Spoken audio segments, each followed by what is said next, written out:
Before we begin, the name is placed on the top right side of the screen. Our female protagonist introduces herself as Hazel, the Witch of the Black Forest. However, she discloses her name used to be different, although it has not been called in years. It is because after she fell into the river and died in an accident, she possessed an evil witch from a fairy tale. At the outset, she decides to reveal she is a body that can survive even if it is strangled on a deserted island. She has tried various things to adapt. She also developed a hobby to bake human-shaped cookies. Her other hobbies include inviting people over and treating them to human-shaped cookies. But maybe it is because of the karma of the original body that she has been framed for baking a human. In the village, she begins to be known as Hazel, the cannibal witch of the Black Forest. People shivered even when passing by her cabin. So after much consideration, the method that she found is making the most terrifyingly sweet house that no one can just pass by. She gazes at the masterpiece she created with a beaming smile, her eyes twinkling with awe as she muses at this point. People cannot just pass by. She twirls around, imagining making friends and sharing cookies with them. Hiding behind a tree, she peeks out as a woman approaches the house. The woman takes a small bite of the cookie and begins to eat it. Just then, Hazel emerges from behind and whispers, "Is it tasty?" There's more inside, along with various teas. But in the next moment, the woman screams at the top of her lungs and runs for her life. Hazel's eyes instantly go dull as she reminisces about her loneliness in both her past and present lives. A memory of her grandmother resurfaces where she had smiled, thinking at least she had her grandma, who had told her to eat well and live well, even if it was about just one meal. Determination swirls in her eyes as she resolves to first enjoy something delicious and then grow stronger. As she makes sweets, she's in high spirits, her face lighting up with a smile as she finds all her creations adorable. She has made carrot cake, apple pie, various cookies, and even a basket full of scones. Looking out of the window at the weather, she muses, "Nice. The day is perfect too." However, the thought still lingers in the back of her mind that it would have been more perfect if she had someone alongside her to share her cookies with. But then she realizes she is not so alone after all. She quickly picks up her cat, who has been eyeing the cookie with its mouth watering. She sternly tells Daisy that she cannot have cookies but promises to make her cat cookies for her later. A dog then approaches, glaring at Daisy with displeasure at her attempts to gain weight. The dog screams at the cat to not gain weight on her body. Hazel giggles nervously watching them fight. She admits even though it is a bit lonely, it is fine since she has both of them.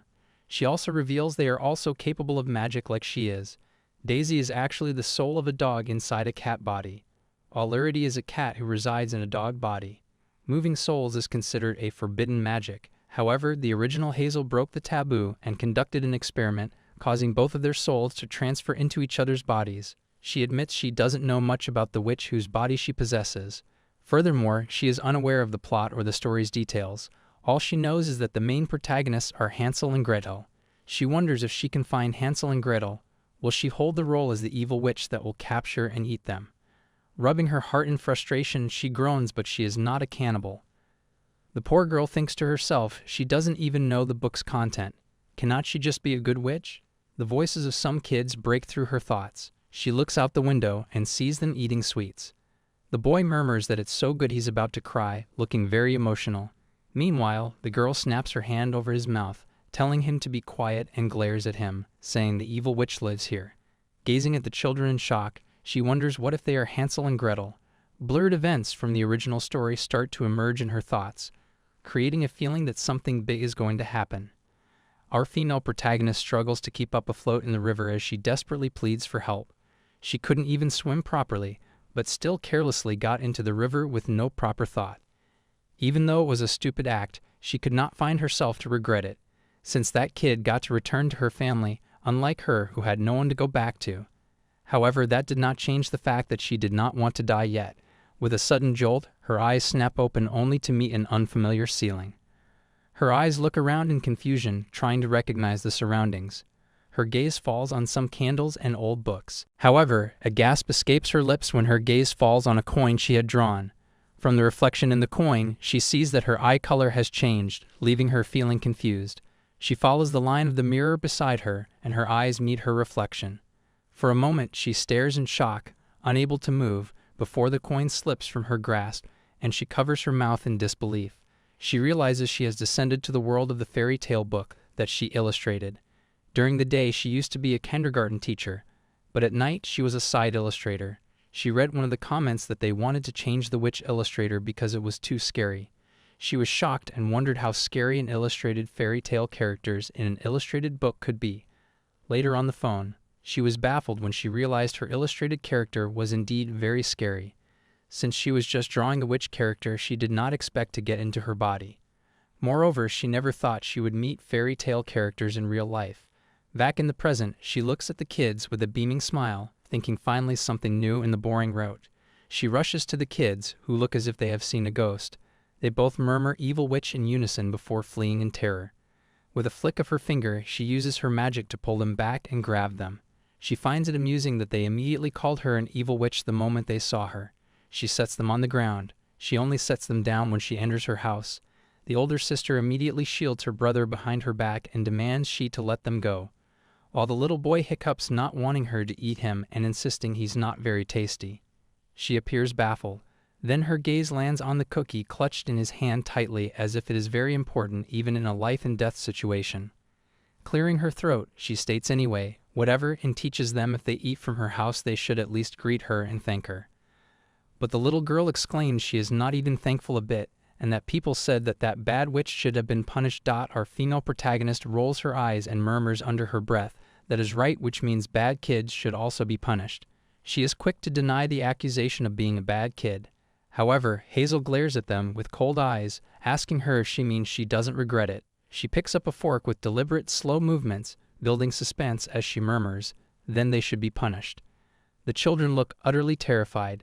Despite their fear, she finds them so cute that she considers stopping her teasing, though they resemble curious squirrels to her. She gives them a choice between two punishments, one to become her meal for the day, and the other to join her for tea and cake. Their mouths fall open in shock, their eyes glinting with greed as they gaze at the cake. The little girl tries to mask her fear and nervousness behind a facade of anger, trying to appear strong. She murmurs, does she think she will fall for that? But Hazel acts like she did not utter a word and instructs her to go and wash their hands so they can eat. Hazel is settled on the table with the kids sitting opposite her, maintaining a stern expression when in reality though, she is struggling to keep from bursting into laughter at how adorable the children are. Cutting a slice from the cake, she moves it toward them, urging them to try the carrot cake she baked. Both children look worried and murmur their dislike for carrots, expressing their reluctance to eat it. However, she insists they don't know how delicious carrots can be, and with the use of her magic, she silently pours honey on it to make it sweet. After she has done the art of ventriloquism, both kids quickly change their minds about not eating it, and now eagerly ask for it. She smiles brightly at them as they practically devour the cake. She asks them their names. The girl informs her name is Luna and her brother's name is Luca. Hazel tells them their names are really pretty and also inquires about their age. Luna is 7 years old, while Luca is 5 years old. Hazel smiles at them, but it does not escape her notice that they are not Hansel and Gretel. She exclaims they look very cute together, and then asks her if their parents will be worried that they are with her. A tense silence falls over them. The adorable smiles no longer on their faces, as both are stunned into silence. Luca's eyes dim with a profound sadness. The silence is pierced by Luna's voice, who, in between pauses, reveals that their parents threw them away. Hazel looks at the kid with a stunned gaze, the slice of cake in her plate forgotten. She recalls her own childhood. The little Hazel was very excited as she was given a task to create something special for her parents. She had rushed home, with anticipation sparkling in her bright eyes, wondering if her mom would be happy with the gift she made. Bursting through the door, she excitedly called her mom's name, only to be met with deafening silence. Her eyes darted around anxiously before they landed on a stack of letters on a table. The letter included an apology and an instruction for her to remain with her father until her mother comes for her. There was no explanation and nothing else. But in the end, her father also abandoned her. Worry flickers in her eyes as she looks at the children, thinking they were also abandoned, just like her. She cannot help but wonder what did these beautiful kids do to deserve being thrown away, and doubt begins to bloom in her heart again, about what if they are Hansel and Gretel. Another thought crosses her mind that maybe they will have to kill her for this story to end, but she instantly dismisses the thought because she wishes for a warm and desirable ending, not some cruel fairy tale. At that moment, she resolves that until the parents of these children don't realize their wrongdoings and come looking for them, she will assume the role of their guardian and take care of them. She then brings them some cookies, telling them she has made them herself. Now she's on a mission to be a kind witch. Luna refers to her as a witch to catch her attention. Hazel corrects her, instructing her to call her Hazel. She questions, with fear evident in her eyes, that if she is feeding them with the intention to eat them later. Hazel is left standing in pure astonishment, unable to respond. Tears well in her eyes as Luna misunderstands, believing that these cookies are also baked people. Luca also misunderstands that she shrinks people like this and bakes them. Not knowing how to deal with the paranoid children, Hazel pushes them towards the bathroom, instructing them to wash up, but they further pale, thinking that she is going to eat them after she washes them. The baffled expression on Hazel's face clearly shows that she never had to reassure little kids that she won't eat them. She questions them, asking if they have ever seen someone wash and dress a chicken just to eat it later. However, the poor children did not even see someone roasting a chicken. She looks at them with a pitiful expression, thinking they might have come from a very poor household, and decides to get some chicken for them tomorrow. As she dries their hair with a towel, she instructs them to go play with the cat and dog while she cleans up the house. Lucas stares at her with curious yet shy eyes. Later at night, laying on a bed, Luca is wide awake while his sister sleeps. Suddenly, Luca blurts out to his sister that the witch is not that scary, right? Hazel, who was about to knock the door to check on children, pauses and a smile adorns her lips. However, the sister, who had been dozing off until now, states that she is awake and won't sleep so they would not be eaten by the witch at midnight. Hazel barges in, scolding the little girl to sleep tight so she could grow taller and assuring her she is full, so she won't eat them. After leaving the room with a smile on her face, she realizes she does not feel lonely anymore and is grateful for the children's presence. The next morning, Luna's face drains of color as she stares at the sheets her brother has wet. Luca trembles, unsure of what to do. What if they anger the witch and she decides to eat them? She gently caresses her brother's hair, offering reassurance as she tells him she's gonna check if the witch has awakened and instructs him to stay here. She slowly steps into the living room. The entire house looks clean. She looks around, unable to find the witch. For a moment, she considers using this chance to escape, but then her gaze lands on the witch outside the window, hidden behind a tree, listening to some women. Luna wonders what she is doing. Further thinking, could it be that she is sneaking up on them and believing finally she can see who she truly is? While Hazel wonders what those women are talking about, it seems like a long conversation. The object of their gossip is the Grand Duke. He is known to be crazy. Hazel's interest peaks as she hears his name. In this empire, there is only one Grand Duke, the Grand Duke Elliot Blaine, a man who inherited the dukedom at a young age in place of his parents who passed away at an early age.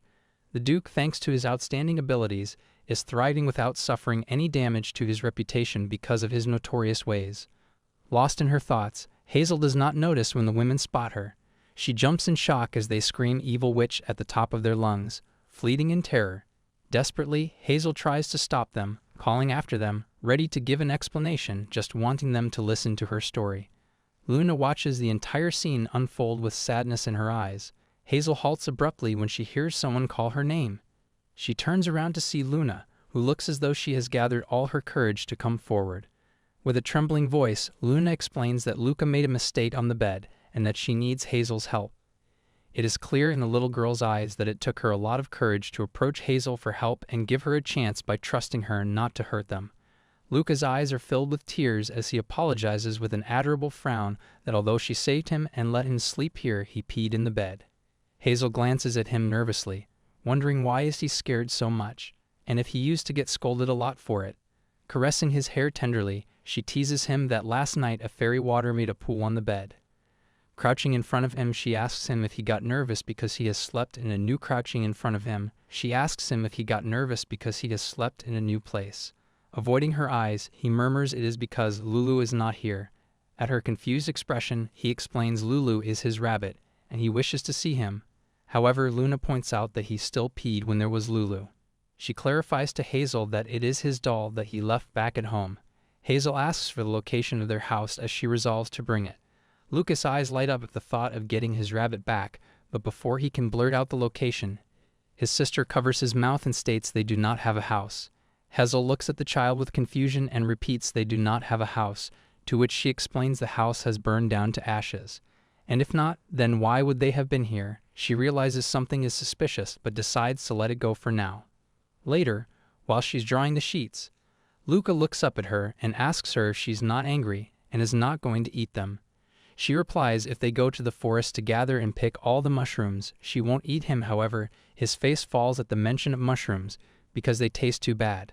Clutching the sheets tighter, she looks at him with an intense expression of awe, thinking maybe she's really evil because she wishes to eat him up right now. She announces she is done with the laundry, so they should go now. As they are venturing deeper into the forest, she instructs them to hold her hands as it is dangerous inside. Luna questions, is she going to sacrifice them to the forest? Looking perplexed, she asks her what is talking about. She points to the nearby mushrooms and instructs them to pick 10 of them. They ask her how much 10 is, and she explains it's the same number as their fingers. As the children begin pulling out the mushrooms, they chat casually among themselves. Luca mentions that it's his first time seeing mushrooms like these, admitting that he even thought they might be a type of tree fruit. Luna responds, saying it's because they've been locked inside the house for too long. Her remark catches Hazel off guard. She realizes that it makes sense now. She had wondered why it seemed odd that these clever children were here when harvesting and farming are so essential to life in this area. After all, the people who live here usually learn to work with crops from a young age. It now makes sense to her that the children only knew table manners, indicating a sheltered upbringing. She starts to suspect that the people who had custody of them were neglectful, as children need to explore and learn through experience, which requires being outside. This realization stirs something within her, and she begins to think that perhaps she shouldn't let them go, even if their parents come looking for them. They both look up at her when out of the blue she asks if they should visit the village. However, as her words sink in, huge, beaming smiles appear on their faces at the mention of the village. She tells them they can buy tasty foods, watch acrobats on the street, and promises to even get them pretty clothes. Both children stand there, jaws dropped, awed by the scenario she has painted for them. Smiling brightly at them, she declares they would do everything they cannot do at home.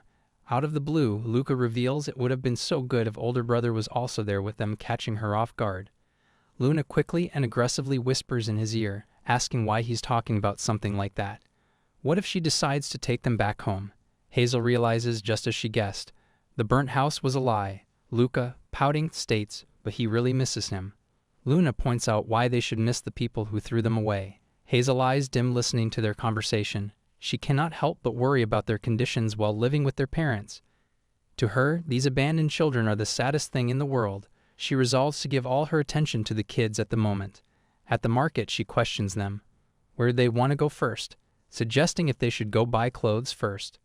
Luna tugs on her hand, wanting to go over there to the dressmaker. The owner opens her mouth to greet them but instantly closes it, shocked when she realizes who Hazel is. Hazel looks down, thinking to herself, of course they're going to be shocked, a witch coming to a dressmaker. She always made her own clothes while the fairy was tasked with making her shoes, but now that she's aware she will stick with the children for quite a while, she believes she needs to get on good terms with the villagers so she can do what she wants. Putting on a bright smile, she greets the owner and states she would like to buy kids' clothes and shoes. She shows them a pouch of money and assures them not to worry about the money. Both the women are shocked when they find out about the children. The girl cannot help but think they might be kidnapped and suggests they should not take orders from her. However, the owner believes if she has money, then she's a customer. She wants the saleswoman to hurry up and sell her something and send her off. Fearing that she might get mad and turn them into frogs, Luna, listening to their conversation, glares at them and suddenly screams at them, demanding how dare they insult them and if the people in the countryside treat customer this rudely. With that, she grabs both Hazel and her brother and storm out of there. Outside, an elderly woman approaches them, insisting that she will show them what they need. Despite the warnings from others not to get too close to Hazel, she brushes them off and moves closer. She observes that the children are neat and have good complexions, noting they don't look like poor kids. Her gaze then falls on Luna's dark-as-night hair and striking purple eyes. Feeling nervous, Hazel blurts out, "Yeah, there must have been an imperial family among their ancestors." After buying some dresses from the elderly woman, they head over to purchase shoes. Luna's eyes light up with excitement as she examines the options. She expresses her gratitude but then can't help but ask, how can she afford all of this? How does she earn money? The lie swiftly slips through her lips that she sells jam and mushrooms. In reality, she is actually extremely wealthy. The first time she woke up and went to that dark basement, there was an enormous amount of gold coins. It wasn't her money, but she was just simply living. But since she had no family members, she didn't have anyone to spend it on. She snaps out of her thoughts when she overhears some women discussing the bounty being offered by the Grand Duke. The bounty is for information about the Great Princess and Great Prince who have been kidnapped. Her eyes widen in shock, and even the children freeze in their spots. Hazel looks worried, thinking how awful that they were kidnapped and maybe she can find them with her teleportation magic. She asks the women if they happen to know what those kids look like, while the children next to her look freaked out. She turns sharply at the sound of a screech, only to find Luna pointing at a rabbit and exclaiming that it looks like Lulu.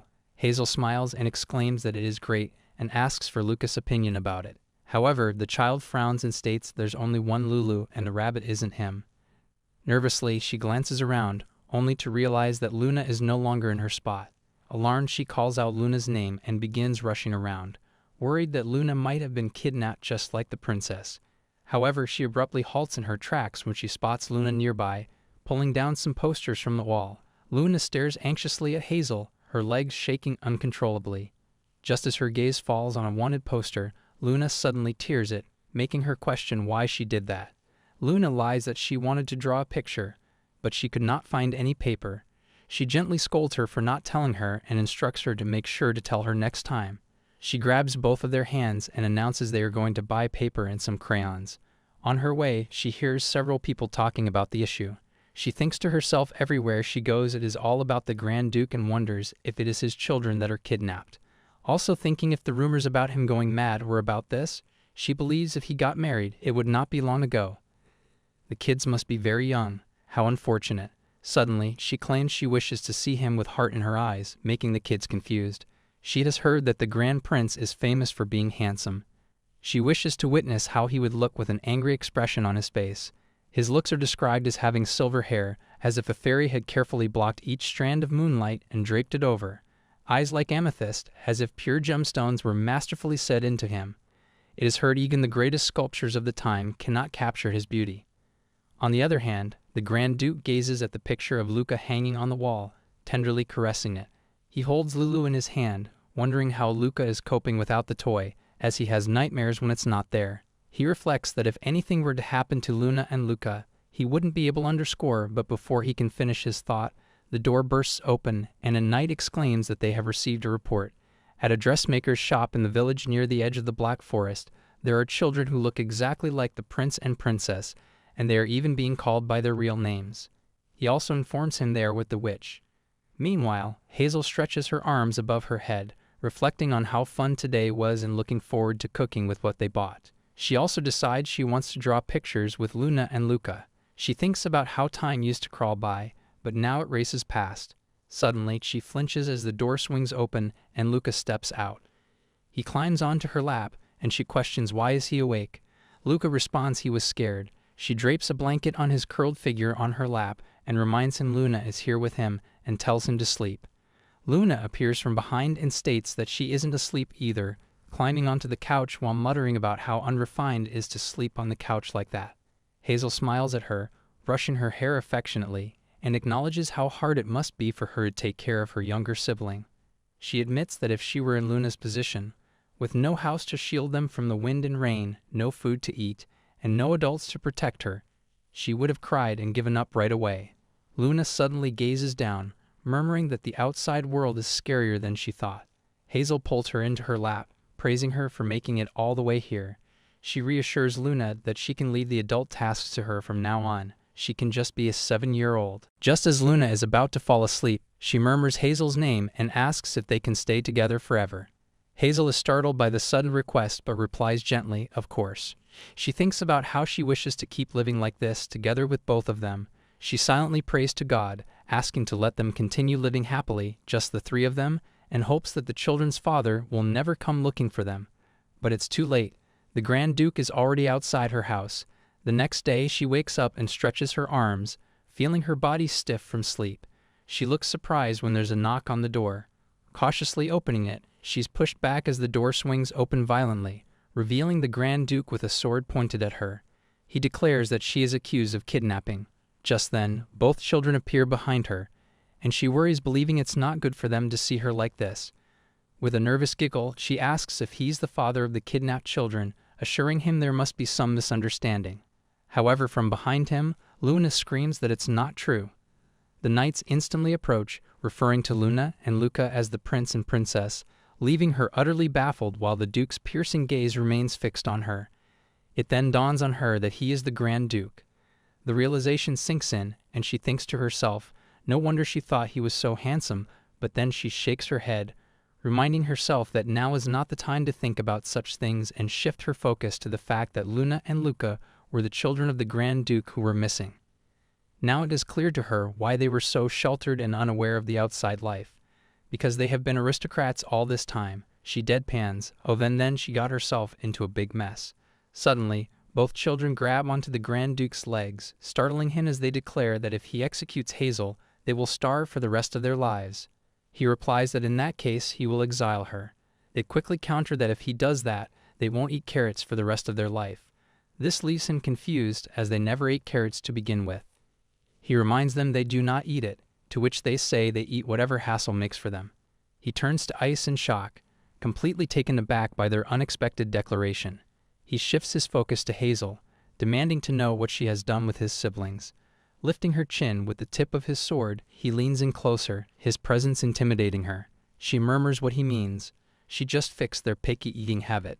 He's suspicious because these kids are so stubborn that it is something that so many people have not been able to achieve over the years. One of the knights suggests it seems like she's playing with their minds, while the other informs there are many rumors that witches use black magic. Hazel thinks alright, she needs to get rid of the sword first as he is treating like a chicken whose head he can cut off any time. Just as her finger grazes the sword, she instantly pulls it back as light radiates from it. Realizing it possesses holy powers, she starts looking around, unable to find the holy knight nearby. She startles when he screams at her, demanding to know what she did. She replies that he can't scream in front of the kids. They'll get scared. That's when Luca bursts into tears. Hazel looks like she might cry too as she glances at Luca. Gathering her courage, she grabs a fork and holds it up, telling him that if he's that curious, she'd be happy to let him know. He eyes the fork with suspicion. She reassures him, saying, "Don't worry. No matter how powerful you think witches are, there's nothing they can do with a fork." Hazel shows him a carrot cake and, taking a spoonful of it, offers it to him. However, he orders his men to take the cake, claiming he needs to test it, believing she is trying to use it to turn his siblings into puppets. He then turns sharply, asking the kids to follow him, but she asserts from behind that they're not going anywhere. He pauses and looks back at her in shock when she declares that the children claim they are being locked up and neglected. He momentarily looks troubled, then refocuses and instructs his siblings to go to the carriage. But suddenly, Hazel uses her powers to shut the door, announcing that he cannot take them and questioning what would happen if he neglects them again. His expression sharpens as he demands she open the door immediately. One of the knights steps forward, saying he'll break it down with an axe. In desperation, she blurts out that she will be a good guardian for the kids. He retorts that he's aware of the rumors surrounding her, and his demeanor shifts, becoming menacing as he questions how dare she promise them anything. He warns her that if he finds any evidence against her, she will be exiled. Meanwhile, both children cling to their brother, insisting that Hazel doesn't eat humans, and that if they pick mushrooms together, she doesn't eat people. They attempt to return to Hazel, who tries to give them a reassuring smile. Crouching in front of them, she tells them they have to go home now and promises to write to them. Even if they can't read, they can ask others to read for them. However, the Duke scoops up his siblings, believing she has manipulated them. It doesn't matter anymore. He leaves the house and heads toward the carriage. The children look very sad. Hazel rushes to the window of the carriage, pleading for just a minute, but he tunes out her every plea. She continues to plead with the Duke to wait a minute. His blank face becomes irritated when she finally manages to get on his last nerve. He hops off of the carriage and asks her what's the matter. She avoids his gaze, looking nervous as she murmurs, "These are the children's belongings. She wants him to take them." He looks conflicted for a moment before deciding he has no need for a witch's cursed item. She lets her head fall in defeat, thinking that is right. The Grand Dukedom probably only deals with top-quality items. She also thinks about how, despite these not meeting their standards, the children were angels to them. He looks away, stating they cannot stay any longer. Luna calls her brother by his name and declares with firm authority that he would not kill Hazel, while Luca commands him to hurry up and take their things from her. He looks at them dumbfounded, probably not used to getting orders from his tiny siblings, while Hazel looks at the children with a gaze of astonished affection, calling them her little peanuts. The Grand Duke looks pretty offended and orders his siblings to get inside. Claiming it is dangerous, they obey, but not before thanking her for taking care of them so well. He turns to them in shock and states what do they mean. They remind him he's the one who always told them to thank others for helping them. He sighs deeply before he turns around, his demeanor no longer menacing and harsh. He states he thanks her for protecting his younger siblings safely. A smile lights up on her face, but it is too soon, as in the next moment he secretly gives her a glare and murmurs she probably manipulated them. The smile wipes off her face in an instant. She actually looks heartbroken. He heads back to the carriage and commands his men to load the girl's luggage onto the back of the carriage. They take off, leaving her standing there all alone. She wants them to be healthy. Her eyes look so dim, she is sorry for not keeping her word about being together forever. Her pet family with concerned eyes make their way to her while she is lost in thoughts, thinking about the promises she made to them, the promises about making stew that they love for dinner, or how she was planning to raise bunnies on the farm because they wanted. She wanted to do all of that for them because they brought color into her once lonely life. And now that she thinks about it, she never even got to say thank you. Her dog nuzzles her face into her dress, probably sensing her inner turmoil. The dog wants to know if she's all right. She claims she's all right, but the tears dripping from her eyes like raindrops tell a different story. Rubbing her eyes to clear the blur, she crouches down and says that if she is worried about the kids, she can always send them to watch over them. And with that, just like how the children appeared in her life, they disappeared without a warning. It's 5:00 p.m., and the weather is perfect. Luna keeps her sharp gaze fixed on the man in charge of the ingredients, who has a habit of slacking off. She informs her brother that about 20 seconds remain, and so far, the plan is running smoothly. 20 seconds later, they're sprinting out of there like their tails are on fire, with Luna announcing it's time to move. Not a good idea. Luca trips and face plants into the floor, his bunny in tow. Luna steadies him, shaking her head, saying she just can't deal with him right now and urging him to get up before they get caught. She startles when she realizes the slacking employee is returning, nearly screaming in panic for her brother to hurry up. Somehow, they manage to slip into the carriage just as the man prepares to embark on his journey. Luna beams, declaring it a success, but she spoke too soon. The next moment, the carriage curtains swing open, and the Grand Duke stands there, his eyes narrowed at the siblings. Luna looks shocked, murmuring, "How did he know?" The Grand Duke thinks to himself that no matter how clever they are, they're still mere children. Did they really believe he would be fooled by the same trick as last time? In the main building of the Grand Duchy, the maid apologizes to the Duke for failing to monitor them properly. Standing tall in all his glory, the Grand Duke announces a ban on the tuxedo cats, likely due to Daisy sneaking by and getting caught. He insists on thorough checks of everyone leaving the Grand Duchy. Then he shifts his attention to Daniel, ordering him to ensure the meal is prepared in the kitchen after inspecting the ingredients. At the dining table, the Grand Duke is seated at the center, with his siblings across from him. He tells them that tonight's dinner is what they've been craving, urging them to end their hunger strike. He also asks if they know how many days it has been since they left that cottage. He also reminds them he upheld his promise and did not kill the witch. Luca exclaims he wants another chocolate. This causes the Duke to lash out at him as he cannot even remember the count of chocolates he has already given to him in these 2 weeks. He groans, rubbing his face in frustration, thinking how is it that his siblings' childish tactics are more difficult to bear than the Emperor's schemes that he gets to deal with almost every day. He can't help but think how come the children do not understand the reason he keeps such a close eye on both of them. It's because no one knows when danger will reach out towards them like demonic beasts. The chef faces the Grand Duke asking should he bring out that dish. The Duke orders him to go ahead. In the next instant, the chef's face pales. He thinks, is this for real? Do they really like the menu and wonder what if he cuts him up like the children's nannies? He reminds himself they have eaten witch's food, and as the head chef of the mansion he cannot afford to lose to the witch. When he reveals the dish, both the children gasp in shock, looking like they have seen a ghost. The dish before them is beef stew with the carrots of the Grand Duchess chef, Harold. The maids exchange murmurs among them, appearing shocked. It is revealed that he initially put a ban on carrots. The poor chef releases a deep sigh, thinking he cannot be compared with that cunning witch like this. Luca scoops up a spoonful of carrots and shoves it into his mouth, leaving the chef utterly shocked. Even the Grand Duke looks taken aback. They're both surprised to see him tackling the carrots first. The chef feels relieved, thinking he wouldn't have to worry about being fired after all. But his relief is short-lived, as Luna lets out a groan of dissatisfaction and declares that the carrots taste bitter. The Grand Duke tells her to speak more ladylike. Nervously, she blurts out she means the carrots taste of dirt. She turns to the chef and instructs to chop carrots into tiny pieces and completely boil them.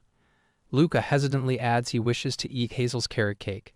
The Grand Duke looks a little worried as he reminds Luca it has already been 10 days since they have been brought back here. His dismissive behavior about it fills tears in his brother's eyes. Luna suddenly rises up, clutching his brother's arm. She declares they should go now. They rush out of there while their brother shouts at their departing figures because the meal isn't even over yet. In Luna's room, the siblings sit with their backs turned to their brother, their postures mirroring each other as they clutch their knees tightly. His brother declares there will be no dinner for them today since both of them were disrespectful to him. Pouting, Luna shoots back it doesn't matter. However, in the next second, Luca's mouth falls open when his brother says, "Really? Then he will see to it that there will be no chocolate for a month either." However, Luna seems undeterred as she murmurs, "Then they don't need chocolate either." The poor kid looks conflicted, but resolves to stand by his sister. Out of the blue, Luna demands for him to bring back their nanny. Confused, the Duke reminds them they were the ones who chased her out. She was a talented person they managed to bring over from the other side of the empire. After a struggle to convince the woman known for raising the most troublesome children to work for them, his siblings ended up making her submit her resignation letter.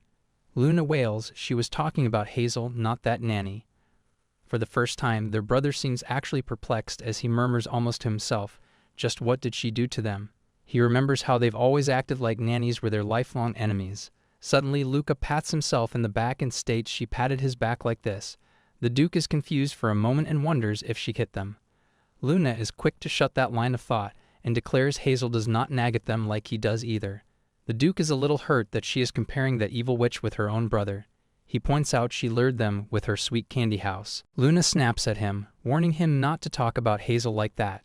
She aggressively gestures at her body and asks him if it looks like any part of her is missing, or if she has been eaten anywhere. The Duke opens his mouth to say something, but a gentle tug on his sleeve shuts him up. His little brother flutters his adorable eyes at him and pleads with him to let him go to Hazel. Moreover, he even wishes for his brother to join them.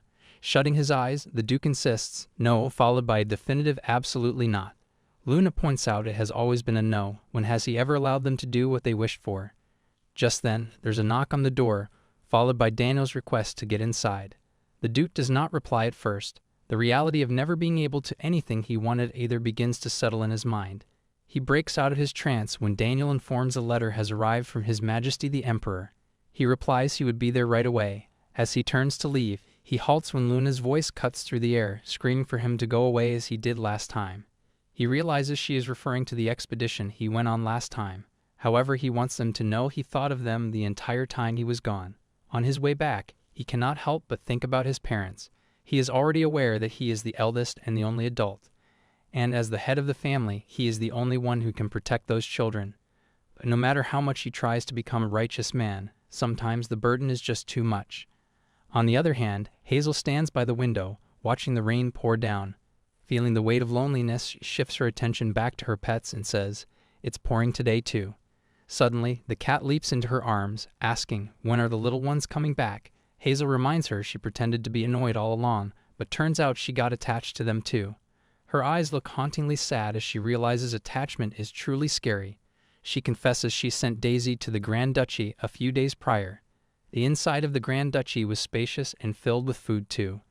But most importantly, the children were also doing well. After being reassured, she tried to comfort herself with the carrot cake she liked so much. And that was when she realized she could no longer bring herself to eat carrots. The dog suggests she adopt a child. She counters who would let a witch adopt a child, and even if that happened, people would still point fingers at them. The sound of a knock on the door stirs her into action. She can't help but notice the strange increase in guests lately. As she swings open the door, she glances back at her dog in confusion, who seems to expect her to tell him to get on his knees and go to bed. Meanwhile, the cat is too hypnotized by the figure before her to utter a word. When she shifts her gaze to the front, disbelief washes over her because the figure before her is someone she least expected. The Grand Duke. A few days ago, there was a decree from His Majesty the Emperor, who once again expected his brave services. He crumpled the letter in his hand before throwing it away. Daniel pointed out it hasn't even been a month since he returned from the last expedition. He agreed and asked how many times has it been just this year. However, he believed surviving each time was the greater problem. It was eating at him. What would happen to his siblings if he left the Grand Duchy again? Also, he received the report on the cake from the alchemist and pharmacist as requested. As he flipped through the contents, a smile made its way on his lips.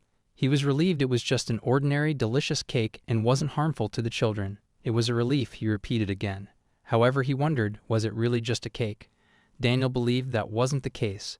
The witch must have used some special magic that no one knows about. He pointed out, but they did not sense anything. Daniel countered he did not either. However, the Grand Duke still found it suspicious as hell. A wicked witch who takes such good care of the children while expecting nothing in return. Daniel agreed because there was even a rumor saying she baked people into her pool. He revealed she's been known to turn villagers into frogs just because she did not like the way they look at her, and that she turned all the grapes at the autumn wine festival into mice. Not to mention there is no proof against her. From what the Grand Duke remembers, there was also a time where a witch who did not get along with her mysteriously died, and a few years ago she also completely changed her appearance, and ever since her appearance changed, all the evil deeds she committed stopped. The Grand Duke found it all very suspicious. He thought about how they only had 1 week left before the expedition. The image of Luna crying came to his mind. He called Daniel, who was alerted. He asked him he used to be a holy knight, right? Daniel stuttered out a yes. In response, a smirk appeared on his lips. Back to the present, he continues to look at Hazel in front of him. Hazel, feeling intimidated, shoots her eyes down and asks him in a shaky voice what he is doing here. She wonders if he brought children too. But when her gaze lands on the carriage, she realizes of course not. There's only one horse. Her gaze then lands on the footprints. He studies her face, wondering what is she standing there thinking so hard about. He calls her name and asks her if she could spare him a moment of her time. She is surprised, because when she breaks out of her thoughts, she finds him so close to her and wonders why he's so close. She clenches her fist thinking how he insults her, then calls her Miss Hazel with respect. It is so obvious to her that he has come to ask for a favor. She believes he probably wants her to use some forbidden magic for his own benefit. She bluntly rejects him, turning her back on him, claiming she's busy. She calls her pets, wanting to go mushroom picking while he listens. She thinks to herself, he seems relaxed, so nothing must have happened to the kids. In that case, she believes there is no need to talk any further. Outside, she looks at the sun shining brightly. The rain stops so quickly. However, she is irritated as he is still following her in silence. The cat wagging her tail declares that man smells like the little ones. She gently scolds her cat not to wag her tail, reminding her he is a bad man. He also tells the cabinet to act like a puppy in front of other people, fearing that somebody might notice. The cat in the dog's body points out that talking to herself like that makes her look even more suspicious. She glances back at him, and with a mix of fear and nervousness, she asks why he's following her. Smirking, he replies he is a busy man and he wishes to get over this talk quickly. She suggests why doesn't he go back then? She realizes she is being unusually cold, but maybe she's annoyed thinking about how he mistreated the children and he abandoned them. So what is he plotting now? He continues to follow her and asks where they are going. The forest? She points out they are already in the forest. He then changes his question. Why are they going there? She pauses, finding him unbearably annoying. She glances back at him with an evil smirk and announces she is taking the noble blood of the Grand Duke deep into the forest to offer it to the great demon. The Duke flinches. She realizes his shocked expression is just like Luna's. The offended man demands how dare she lie to the ruler of this land. She ignores him and focuses on the mushrooms she found. He crouches next to her, looking at the mushrooms as if they're some rare species. He's curious to know why she's picking this. She's so confused by his reaction that she basically questions herself to eat, obviously. He smirks at her, guessing she's being cautious because he's here. He tells her to go ahead and gather what she needs. He says all this while pointing at a mushroom, which is so deadly that even one bite could prove to be fatal. With a baffled look, she wonders if he actually believes that witches only pick poisonous mushrooms. She asks if he would like to eat them, so she can serve him plenty. However, in the next moment, her gaze lands on Daisy, climbing a tree to reach the beehive. Just as the cat is about to touch it with its claw, Hazel exclaims in frustration. She can't take this anymore. She flinches and turns around when she senses something, only to find Elliot pointing an arrow directly at her. The murderous aura in the air is unmistakable. She wonders, is he going to kill her? What did she ever do to him? Just as he releases the arrow, she uses her magic to stop it, unable to tolerate this nonsense anymore. When the arrow drops to the ground, she's shocked, realizing something is off. It wasn't aimed at her. In the next moment, a large, menacing presence looms behind her. She turns, only to find a bear. The bear doesn't give her much time to react and charges at them as they run for their lives. Damn it. Elliot curses under his breath. He glares at her and demands, why the hell did she save the bear? Unable to trust her, he blurts out, not to tell him she is the one who summoned it. She snaps back. If she summoned it, would she be running away right now with him, he mutters. He will handle this and orders her to step aside. But she refuses to leave Daisy, who is still stuck in the tree. With a swift motion of her magic, she hurls the beehive at the bear's head. For a moment, she admires her clever move, but panic quickly sets in as she realizes this is not the time for it. She urgently asks Daisy if she's hurt anywhere. A hand on her shoulder gets her attention. The dude wants to know, wouldn't it have been better for her if the bear attacked him? She blushes, realizing he's too close. Picking Daisy into her arms, she demands, why? Why would she wish death on someone she has only seen twice? She wonders if this guy has paranoia or something, like one of those people who think everyone's out to kill them. If he's that crazy, it makes sense to her why he locked up his siblings. He gently takes her hand and states if she doesn't want him dead, then maybe she is doing all this to gain his trust, and maybe with these delicate hands of hers, she summoned the bear only to take it down herself. She lashes out at him, telling him to get lost. When the rain becomes too heavy, she retreats into the cave and settles down, stating bluntly that she's not interested in earning his trust. She just needs some time alone. He sits beside her and asks if she's the one responsible for the weather magic. She responds with a simple no, still unsure why he's following her. As her eyes linger on his handsome face, he asks, what is she looking at? Startled, she meets his eyes, and so does he. His gaze shifts nervously as he murmurs to himself, this is why she changed her appearance.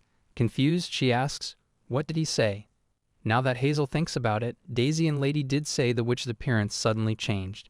It was just a few days before she possessed the body, right after receiving a treasure chest full of gold coins from her strange man. She thought it was her redrawing the witch's appearance. She wonders if the Grand Duke knows something. She asks him what his plan is. He lets her know it is none of her concern. He suddenly stands up, a perplexed look crossing his face. More importantly, what kind of cat loves water so much? He asks, pointing toward Daisy, who's happily licking and playing in the water. She hurls a towel at his face, thinking if he finds out, it's all over. When he asks what she's doing, she simply tells him to use the towel to dry himself. As he remains frozen in place, she urges him not to just stand there and promises she won't eat him. They both settle down after lighting a fire. While he dries his hair with the towel, he splashes water all over, irritating Hazel. She complains about his temper and can't help but wonder if this is the same man she saw in the forest just moments ago. How can someone like him possibly take care of children? She thinks to herself. Noticing him busy with something, she asks, what is he doing? He replies that he's grilling mushrooms because he's hungry. She protests, those are her mushrooms. He counters smugly, they grow on his land so they are his. Narrowing her eyes, she thinks, is this how she wants to play? Fine, she has her own ways. He meets her gaze and adds, most women wouldn't think of attacking a bear, right? She points out the obvious, that she is a witch. With a flick of her finger, a cake appears in her hand. The Duke eyes it, not too keen on her eating it alone. She teases him, what if he has cast a puppet spell on the cake? He asks, and what if she made him her puppet? What then? She smiles to herself, replying, then she would get to visit the Grand Duchy and meet the kids. Confused, he looks at her and says, that's all she thinks about. He informs her that the cake investigation is over and that there's nothing suspicious in it. However, he's still baffled by how she managed to bribe the children. She sighs, smiling, and offers him a slice of the cake. Why don't you see for himself? She suggests. He takes a bite, then teases, should he be grateful that he didn't turn into a frog after eating it? She, however, isn't amused and replies she doesn't do that kind of thing. He reminds her she did a few years ago. The investigation records are still in the archives rising up. He declares he wishes to get to the point he is curious about many things regarding her. He believes people do not change overnight, and it is not easy to abandon the way one has lived their whole life. He demands she tell him, why does she suddenly want to be a good witch? She forces a smile, lying straight to his face, saying that a few years ago she got really sick and it made her regret her past. So she reflected and decided to live a good life from now on, finishing the sentence with nervous giggles. He watches her with an intense gaze, calmly replying he doesn't believe her. His stare is so intense that even she feels the weight of it. Her mind drifts back to when she offered him the cake, and he had quietly pulled out his own utensils. Does he really think she's going to poison him? She wonders. If he's suspicious, why come alone to see a witch? Even last time, he only brought a few knights, and now that she thinks about it, she did sense divine power radiating from him that day, though she never found the holy knight. Noticing her lost in thought, he asks, "What is she thinking so hard about?" She quickly responds, "He is here to interrogate her, isn't he?" He claims it's not an interrogation, just a few questions. He is very curious about witches. No, he corrects himself, he is curious about her. She wants to know if, once he's done questioning her, he's not planning to tie her to a stake to be executed, right? He assures her not to worry, as he is here because he has a favor to ask. Looking annoyed, she murmurs that she knew it. He looks shocked and questions whether she has clairvoyance or if he just looks like what he's going to do. She tells him it was obvious the moment he started referring to her as Miss Hazel out of nowhere. He admits she's pretty sharp anyway. She informs him that her answer to his favor is no. He looks flabbergasted, shocked that she's rejecting him without even hearing him out, and claims that it's so rude. She accuses him of being the one who's rude. Shouldn't he apologize first before asking for a favor? He blatantly questions apologize for what? She looks baffled at his audacity. She reminds him he falsely accused her of using forbidden magic. He continues to gaze at her, but in the next moment, he states them, admitting that was a false accusation and states it was wrong of him to accuse her without evidence, so he would like to apologize. She is shocked because he apologized so easily. She wonders if this favor is really that important to him. However, he then proclaims, but shouldn't she also apologize for keeping his siblings after hearing he went through hell every day? She blurts out she did not know they were his siblings. He questions who is going to believe that? She realizes that is true, she would not believe it either. She then announces she had her own reasons, and she heard the children were being neglected. And she asks him who would try to return them to their bad parents. His eyes darken menacingly as he murmurs, "Neglect," his voice dripping with malice. She informs him that the children said they were trapped inside the house. He seems taken aback and states why would they want to live in a witch's cottage instead of a mansion. He believes it is dangerous for them outside, and reminds her that the mansion has 100 rooms, dozens of gardens, and even a lake, and is perplexed as to how they could call living there imprisonment. And is she saying he is a worse guardian than a witch? He is offended by that. She replies considering he tried to execute her in front of the children. She would not say he is a great guardian either. Though he does not refuse that, he is ready to admit and explains he completely lost his mind back then. She groans no matter how noble they are. Children need to go out and experience the world. Suddenly she murmurs in an almost audible voice that if he is aware how much they love playing in the forest. However, his eyes reflect that he doesn't believe he has made any mistakes. He points out she might not understand, but nobles have duties benefiting their status, and even if the children enjoy themselves, they can't just live doing only what is fun.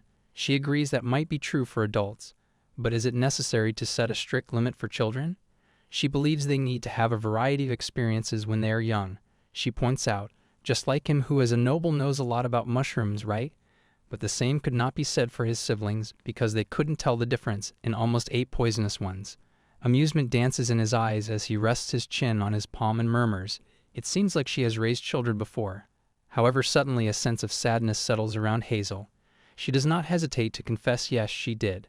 She muses they were not her own, but she has taken care of other people's children. But she cannot go back to those days. She dismisses the thought and states anyways there is another reason why she could not easily send the children back. She lets him know they said he abandoned them. A haunting look appears on his face as he lets out what? She asks him why would they think that? She then changes the sentence agreeing that they are children so it could be just a misunderstanding, but she just wondered if they had a bad relationship with him. Noticing the palpable tension in the air, she uses her magic to summon some tea and wants him to take it. However, she stops when he admits it was a misunderstanding. But it is partly his fault too. He states to be honest, expeditions, subjugations, diplomatic missions. He has been away from the mansion for long stretches of time because of these duties, so it is not surprising for him that the kids started believing they were abandoned by him. He believes they are still too young to understand the complications of adult life. However, his top priority is his siblings' safety above everything else, so he doesn't want her to misunderstand. Hazel looks sad now that she knows the Grand Duke actually cares about his siblings a lot. A fleeting thought drifts across her mind. Maybe he's not as bad as she once believed, but it's swiftly shattered by his voice. No poison, it seems, he remarks while sipping his tea with irritating grace. She inwardly groans, seriously? However, the atmosphere shifts in an instant. His grip tightens around the tea handle. He accepts that it might sound crazy to ask a witch for this. Even the cat and dog pause, their attention fixed on them, wondering what kind of favor is it, and the Grand Duke, of all people, needs a favor. He states while he is away on another expedition. Could she temporarily be their nanny? When she remains quiet, he continues that it is almost impossible to find someone willing to be the Blaine's family's nanny. Out of the blue, she blurts out she would love to. His eyes snap open, only to find her face mere inches from his. Grabbing his hand with sudden excitement, she shakes it eagerly, repeating, she would absolutely love to. The bewildered guy urged her to calm down for a second. She is so eager that it is suspicious. He subtly draws their attention to her holding both of his hands. She looks momentarily confused. He starts to explain but then sighs and tells her to forget it. He has realized they just do not understand each other. She thinks that goes for her too. Who cares? With that, she starts dragging him along. Where to? He asks, and she beams like sunshine, responding, where else? To the Grand Duchy where the children are. He points out the rain hasn't stopped yet. She looks at the rain that is still pouring and realizes she got too excited. As she gazes at her reflection in the maid's uniform, she feels as though she has truly become a servant of the Grand Duke's household. A few hours earlier, a pile of books is tossed onto the table in front of her. Her jaw drops as she stares at it in disbelief, asking if all of this is really part of the service regulations. But the woman drops another bomb on her that they will also be conducted a test in a few hours for inspection. Looking very hesitant, she asks when she can finally meet the little ones. However, the woman sternly orders her not to refer to Lady Grant, Duchess, and Lord Grand Duke in such vulgar terms. Hazel thinks to herself, but they're just so cute. The training that followed was intense, starting from how to carry oneself and proper etiquette when addressing novels. She was also expected to receive permission from His Highness the Grand Duke, the butler of the headmate, and to report anyone she meets while out to Sir Daniel, the captain of the guard, and so on. She couldn't help but wonder, what is all this? After all the chaos, she's finally informed that she's passed the test. However, she points out among the rules, there's one rule that prohibits regular meals with the little ones. She corrects herself, the Lady Grand Duchess and Lord Grand Duke, and protests because sharing means together is the best way to form close bonds. The woman tells her that rule is a given, and also adds as an additional note, she should avoid overly sweet desserts as much as possible. The headmaid remarks, it seems Lady Grand Duchess and Lord Grand Duke have been managing their meals with sweets now, and that anyone could use such a trick. She confidently says she only let them eat freely on the first day when their children were starving. Of course, she agrees to limit it to prevent childhood obesity and tooth decay. She also adds she has got plenty of experience with feeding little wounds. The woman just turns her back on her and says it is a relief that they can communicate well and decides to show her to the room. When she shows her the room, Hazel's mouth drops open in shock. She gazes around in awe and cannot help but ask if the Grand Duke's household even provides such rooms for nannies. The woman just simply replies that the working conditions need to be excellent to attract people here. However, she states she finds such a large and lavish room uncomfortable, and that she would rather sleep in her own little cabin. She thinks, being left alone in a large space, she doesn't like it anymore. The hardmaid sternly asks her if she has already forgotten the work rules regarding outings. Hazel replies not to worry, she will follow the rules strictly. The woman mutters if that is the case, it is good, but then suspiciously questions, did not she bring any of her belongings? All Hazel can do is put on a big smile and promise her to bring them later. The woman tosses the maid's uniform at her, telling her to get dressed and come out immediately, as she needs to start working right away. She instructs her to head to the kitchen once she is changed, and the chef mentioned they need her help. Hazel is shocked and inquires why the chef would need her, but the door snaps shut with a thud and the headmaid is already on her merry way. She decides to get changed then. Daniel asks the Duke if he has lost his mind. A smirk tugs at his lips as the Duke levels him with a glare and retorts that asking the Grand Duke if he has lost his mind only shows that Daniel of Arwen Marquisate isn't in his right mind either. Daniel narrows his eyes at the Grand Duke. He then lashes out at him, demanding to know why did he bring a witch instead of a nanny. Outside the door, the maids are trembling in fear, wondering if something is going on with His Highness the Grand Duke. The atmosphere is too tense that she cannot even step in. The other maid mutters not to even ask and then proceeds to tell her that the Grand Duke suddenly brought a young woman on a white horse, and the servants were all in an uproar. But surprisingly, upon closer look, it turned out to be the man-eating witch from the Black Forest. And to top it off, he wants to make her the nanny. She remarks this as desperation. Daniel points out there are already rumors spreading that His Highness the Grand Duke has been bewitched by the witch. The Grand Duke counters, and what does he think? Does it seem that way to him as well? Daniel states no, not at the moment, but perhaps his holy power is insufficient and he might be sensing it wrong. The Grand Duke points out no, it's not insufficient. It is very much enough to monitor the witch. He's taken aback and blurts out a what? The Grand Duke tells him to listen carefully. He declares he is excluded from this subjugation. Daniel looks shocked and wants to know why. He is offended that he is leaving him behind for such a perilous beast hunt. He points out, aside from the brief time he spent in the Holy Knight's order, he has been by his side, protecting him since childhood. And what mission could possibly be more important than that? As he begins to protest, the Grand Duke cuts him off by ordering him to monitor the wage. He stops, but then a smile appears on his face as he realizes this is His Highness' plan, and with the power of a Holy Knight, he can certainly suppress the witch's magic. The Grand Duke states exactly. He is quick to catch on. He further adds, as he knows there's nothing more important to him than protecting his siblings, and the witch is just a leash to use while he's away on the expedition. He states once he returns, he will simply release her. Daniel sighs in relief that he will drive her away once he is back and admits that puts him at ease. He says he will consider what happens after that, but there is something strange about that witch. Daniel quickly panics and asks what in what way. The Grand Duke assures him it's not that she's dangerous, but still. He trails off, recalling the earlier moment he asked her why did not she ask for any conditions. She was confused and asked what conditions? He stated like compensation or anything like that, but she just smiled and told him she doesn't need money. He was taken aback. Daniel asks so what was he exactly referring to? He snaps out of his trance and mutters no, it's nothing. All he can think is that she is a strange person.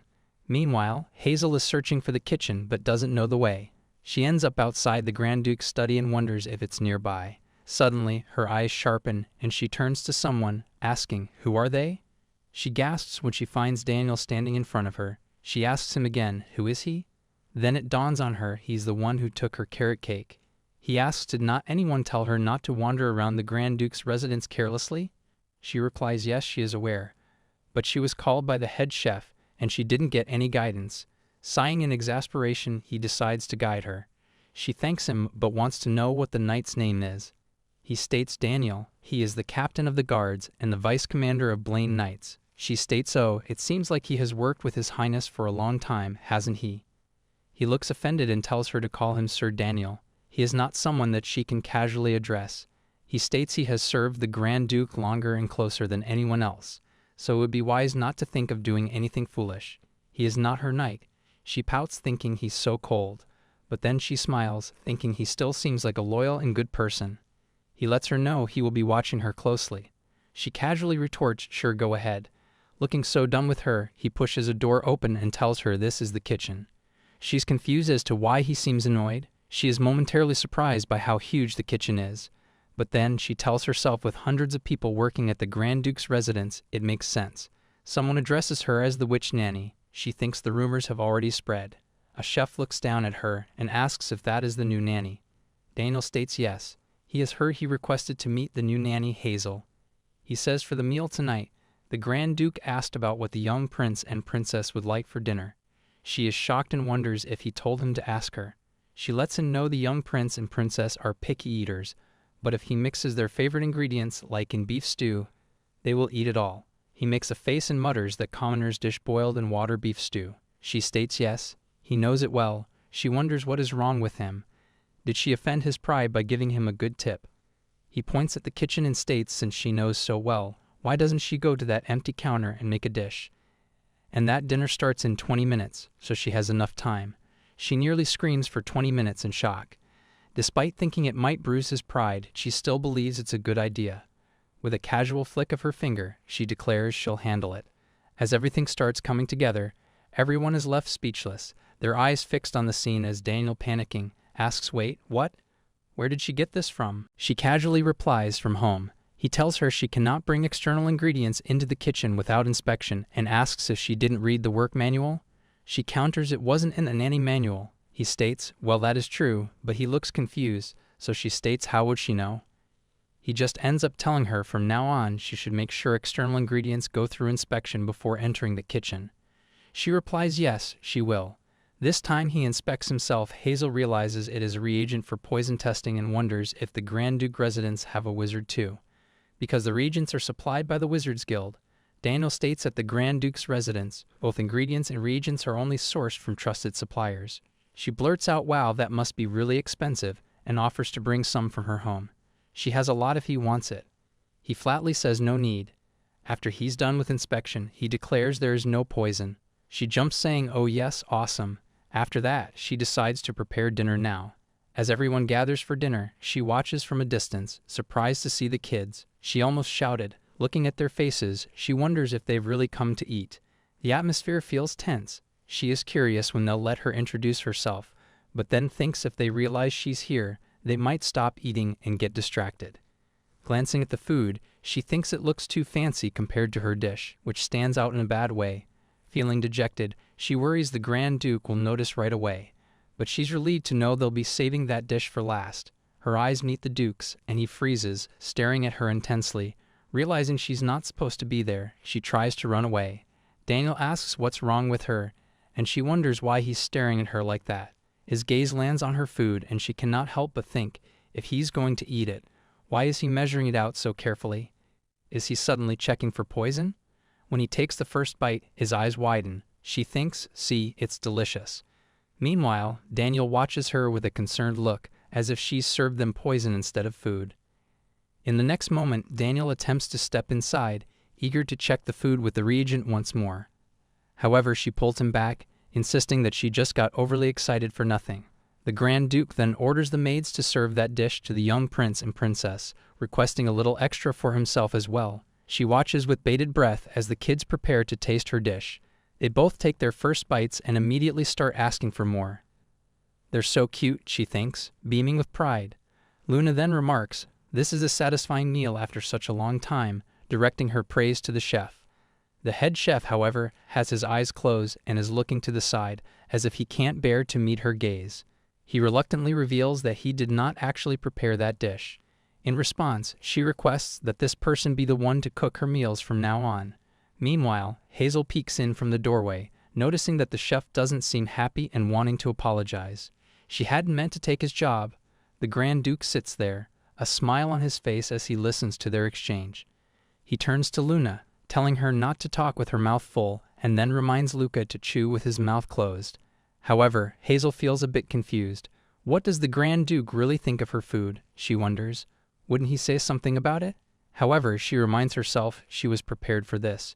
Just then, the head chef announces that now that they've finished their meal, he will bring out the dessert, which makes the children visibly excited. As they gaze at the dessert, Luna's eyes widen in astonishment as she notices the cookies standing upright. Hazel, from a distance, is using her magic to make the cookies stand up. And it suddenly dawns on her. It's Hazel. The kids' jaws drop in astonishment. Luca even looks a bit teary-eyed as they rush toward her and wrap their arms around her tightly. They exclaim they missed her so much. They start crying, so she soothes them, not wanting them to cry. The Grand Duke calls for them, telling them they have not finished eating yet. He tells them if they are not back in their seats within 10 seconds, no desserts for them today. But they still aren't listening. Clutching her dress tightly, Daniel reaches out to take them away, while she calls them her little nuts and reminds them that they need to pay attention. Daniel thinks that nickname again. He apologizes to the Grand Duke that he has been correcting her, but Grand Duke simply replies it is fine. He knows it is hard to get through to her too. He then orders Hazel to wait outside until the meal is over, and he has something to discuss with her. She is flabbergasted thinking that he's talking like this in front of the kids. The one who really needs etiquette lessons is the Grand Duke. Later, Hazel gazes at her reflection, thinking she was wondering what he wanted to say, and it turns out he told her not to wear this outfit. She whispers to herself she was just getting used to it. He strictly told her from now on she should make sure to wear something noticeable even from far away. She thought to herself, what kind of outfit is even that? The wardrobe is empty for now, but she figures this will make her job easier. According to the nanny rulebook, there's no guidelines stating she can't connect an outside cabin to the mansion, right? Just then, her pets emerge from the cupboard. The dog questions her, having been waiting for an update, asking why she's so late and what happened. She replies that she'll explain everything slowly from now on. The dog then asks if she negotiated. Confused, she wonders what she means by that. She clarifies her pay. She responds, "Pay for what?" She adds, "Did he get down on his knees and beg for forgiveness?" She happily exclaims, she did get an apology. The poor dog looks like she is about to cry. Her master is such a pushover. The cat asks where are the little ones? Hazel exclaims she read them a story and tuck them in. Now that she speaks about it, she realizes she should take about 2 and tells them to wake up early tomorrow and go see little ones. In the bath, she thinks it was such a hectic day, but she's glad she made that door connecting to her cabin. She is aware Lady and Daisy really missed the little nuts too. Suddenly, she recalls she's pretty sure one of the mansion's rules is no tuxedo cats allowed. At that moment, a voice startles her. She rushes out in full panic mode, wondering what it is and what is happening, only to find her pets and the little ones gathered together in her room. The children want to sleep with her, saying it is scary to sleep alone. She says all right, though Luca and Luna's room is way bigger than her. Then she declares they should all sleep here together tonight. The children are visibly excited. They all are curled into each other, sleeping on the bed, and Hazel is thankful for the first time that the bed is big.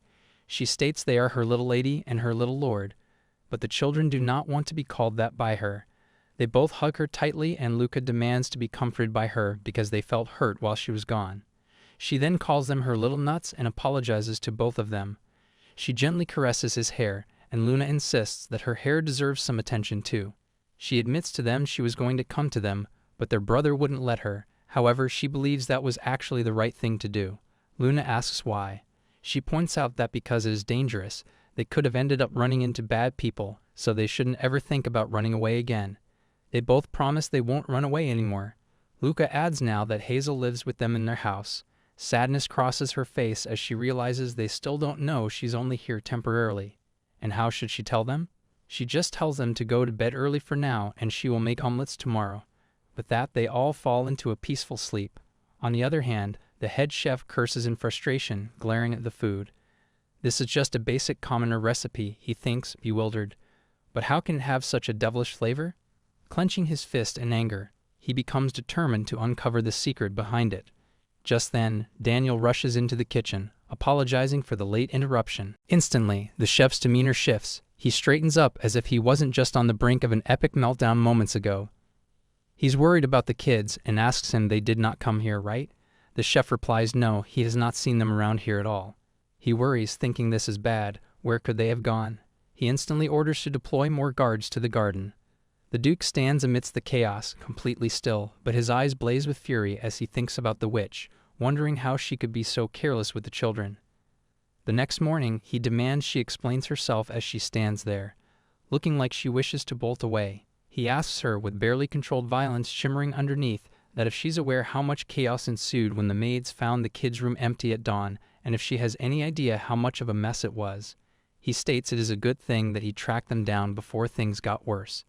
He points out not only that, but on top of that, she slept with the noble children in the same bed and put his cat and dog there too. He demands to know if she has any idea how outrageous that is. He bangs his fists on the table, asking if she can even imagine how frustrated he must have been. She meekly says, but there is no rule against it. He snaps of course there wouldn't be, and sarcastically says he commends her for knowing the rules so well though. However, he then picks up a book, commenting that he can see she follows the rules without exception. Since she adheres to them so strictly, he's come up with a solution of his own. There's an evil glint in his eyes as he picks up the pen. She murmurs okay. He pauses. He thought she would have more to say. He wonders if it's an awk really it? As she reads the new rules he has set, she casually mentions that she'll be borrowing the pen. With a flick of her magic, the pen soars toward her. She then remarks on the ban on tuxedo cards, pointing out that it was likely implemented because of Daisy's invasion of the Grand Duchy, right? Making a cute face, she says she was wondering if he could lift that. He states fine, let's do that. Why does he feel like he's the one who's getting caught up in this? And then she makes another request. Can she make a garden? His hand freezes in midair, and he gives her a deadpan look. He points out, surely she has not forgotten that this is a temporary contract. She counters, but she will still be leaving the crops behind even after the contract ends. His posture is rigid, as he states no, he cannot permit her to mess around with the Grand Duchy any further. She states, but right now the young lady and lord's weekly schedules are just too packed. Pointing out at their age, playing is learning. Besides, they enjoy the vegetables they harvest together so much.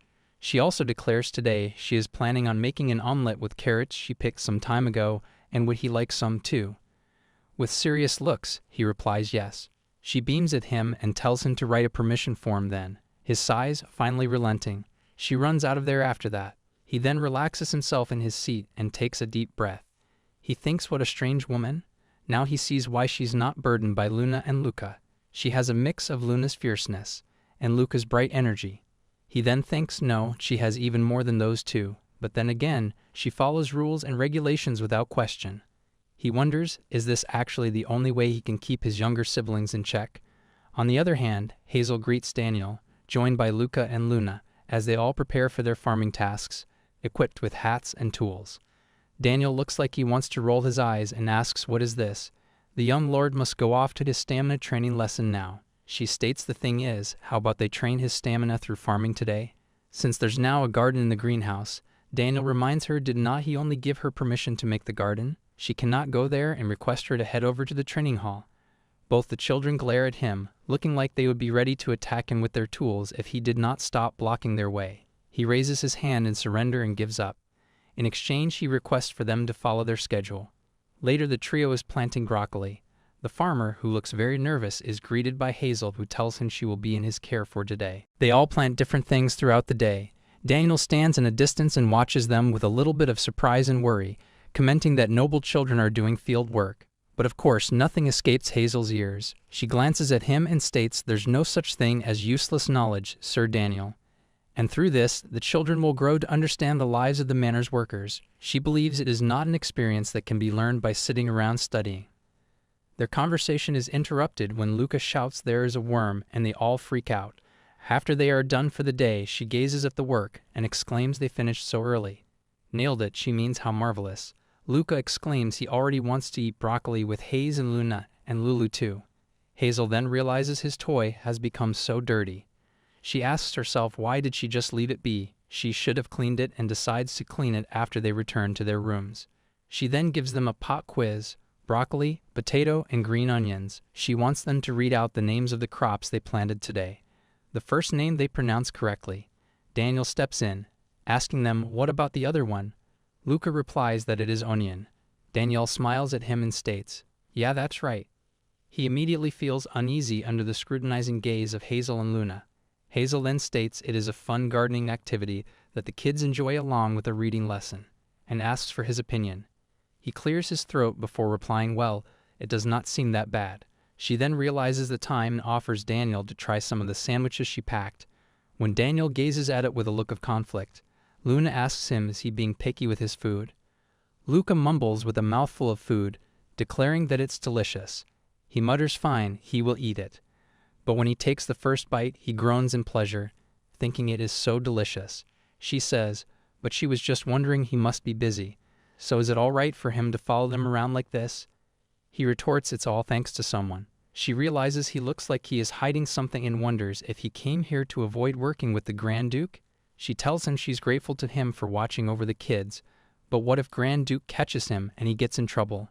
Just then, an intimidating voice fills the air. Get caught doing what? Grand Duke asks. It turns out the Grand Duke is right behind them. She looks startled and asks if he has eaten yet. If not, would he like to have a meal with them? Meal? He repeats. She replies yes, she has one left over. He glares at the sandwich as if it personally offended him, thinking he has already eaten, so why is it that he wants to accept it? Just as he raises his hand to grab the sandwich, Daniel points out that he just returned from the luncheon. His hand pauses mid-air before dropping back to his side as he mutters, that's right. Just then, the children come running to her, asking for more. She's surprised but then gives them one sandwich, telling them to share it. He stands there, his eyes fixed on the sandwich. But then he clears his throat and looks away, stating anyway he came to visit the children and wants to know why are they dressed like farmers. Hazel reminds him he was the one who permitted them to decorate the garden, and by getting their hands in the dirt like this, they will strengthen their immune system. He counters, "Is that so? In that case, he will consult with their attending physician." With that, he declares he will be off now, snatching the sandwich from Daniel's hand on his way. Daniel murmurs that is his. He only had one bite. The captain of the guards and vice commander of Blaine Knights looks like he's on the verge of breaking down in tears. On the other hand, the Grand Duke aggressively munches on the sandwich as Hazel's face flashes through his mind. He cannot help but curse. His thoughts are getting weirder day by day. 3 days until Elliot's expedition. Daniel informs him there was nothing out of the ordinary. He asks were there no suspicious movements even after he followed her around for 3 whole days. He replies, although they were not suspicious, there were movements from her side. He reveals on the 2nd day she went to the marketplace near the Grand Duchy during nap time. It seems suspicious to him, so he tailed her, but she only bought a handful of gifts for the young lady and lord before coming back. He's shocked because that was the day when he found the witch and forcibly paid her. He thinks she returned that money straight to the children. Even though the kids are spoiled with so many things, they won't even be able to finish using it in this lifetime. Daniel then continues that she has a likable appearance that seems to enchant people, so he should be especially wary around her. Daniel says the number of people the witch has won over in the Grand Duchy has been increasing, even yesterday while she was patrolling the kitchen area. As he was passing by the kitchen door, he stopped when he heard some voices. The head chef was begging Miss Hazel to sell the recipe to her, and that he would keep this a secret from his grace, and he would give her a substantial payment in return. He wanted to know if she was using portions like the rumor said. If not, he would offer her a generous tuition fee. She blurted out it wasn't any of that, and she did not need the money either. Daniel was shocked because the head chef would bow his head to a witch as a chef with decades of experience. Hazel offered to tell him for free. She told him all the details and even cooked in front of him so he could learn. She also told him she thought he was a scary person at first, but now she thinks he's quite admirable, seeing as he's trying to learn from someone as unworthy as her.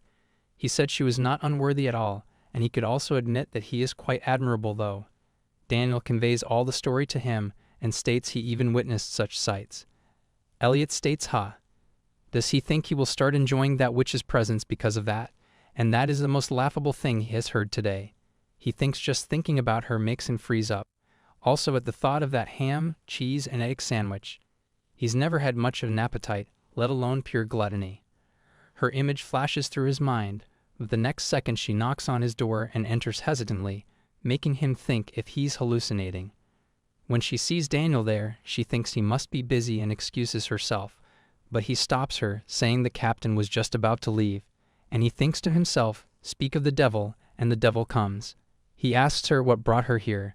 A huge smile blooms on her face, and she replies she wanted to give him a gift. He is stunned. She believes the first paycheck should be used to buy gifts for the people she is grateful to. He asks, he's someone she's thankful to? She replies yes, she prepared a silver one that would suit him well. She also adds it's not that she did not get in the gold because she did not have enough money, she swears. He's surprised to find a necklace. He thinks it's silver instead of gold. Now he can identify poison. That is good. However, there does not seem to be anything suspicious either. He thinks their relationship was pretty bad, and now she's being thankful. Seriously. He startles when she suddenly leans in closer, urging him to open it.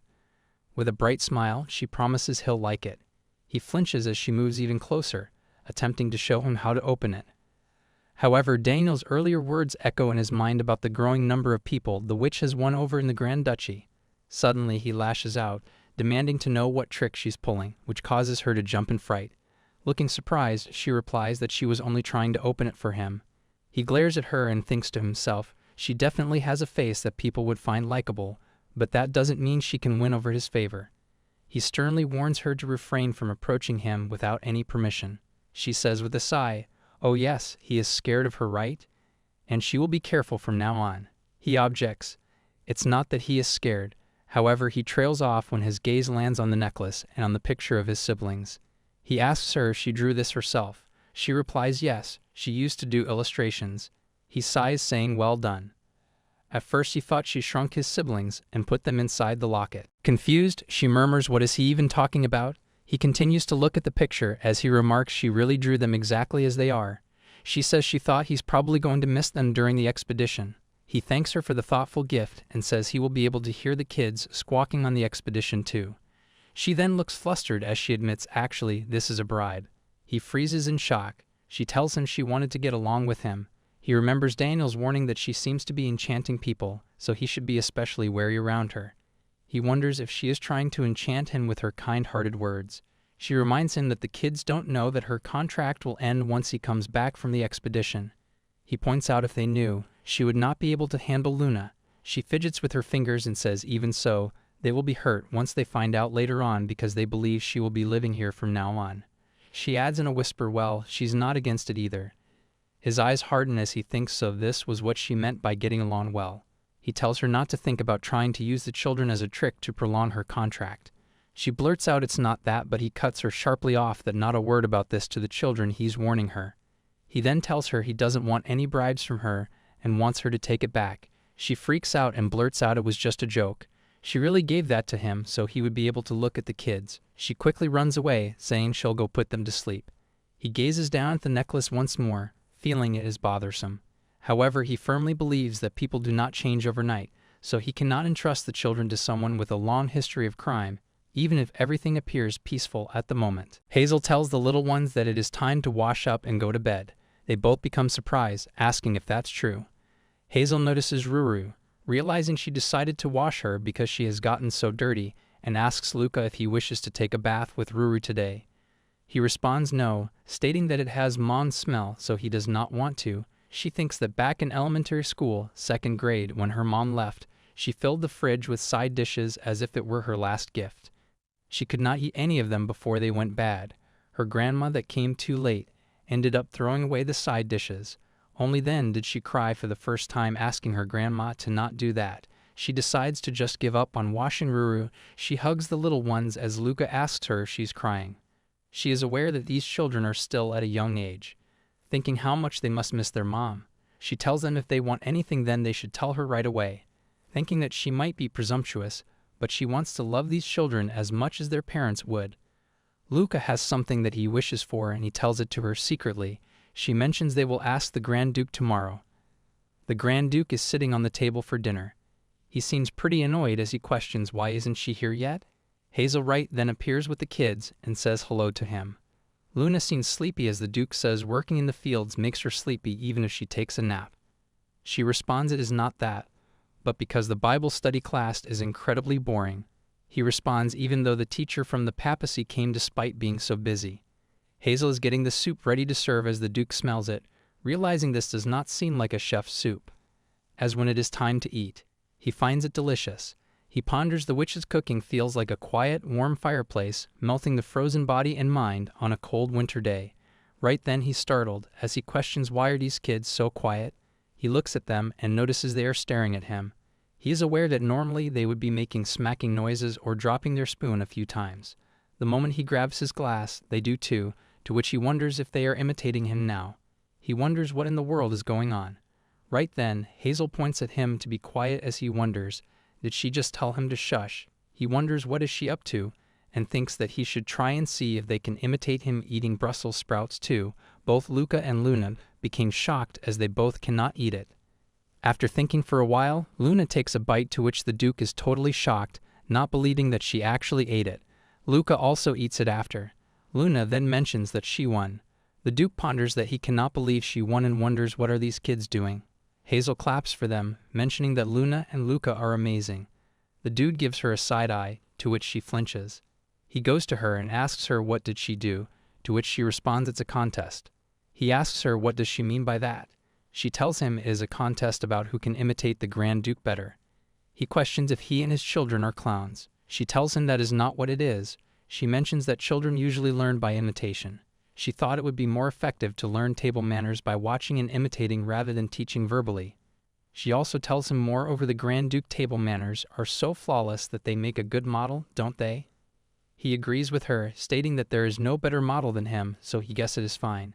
She then tells him right after the meal, His Grace needs to choose the winner, and the prize should be given by His Grace as well. She questions how about it is reading a storybook tonight. He tells her this is the most brazen nanny that he has ever seen, asking is not that her job.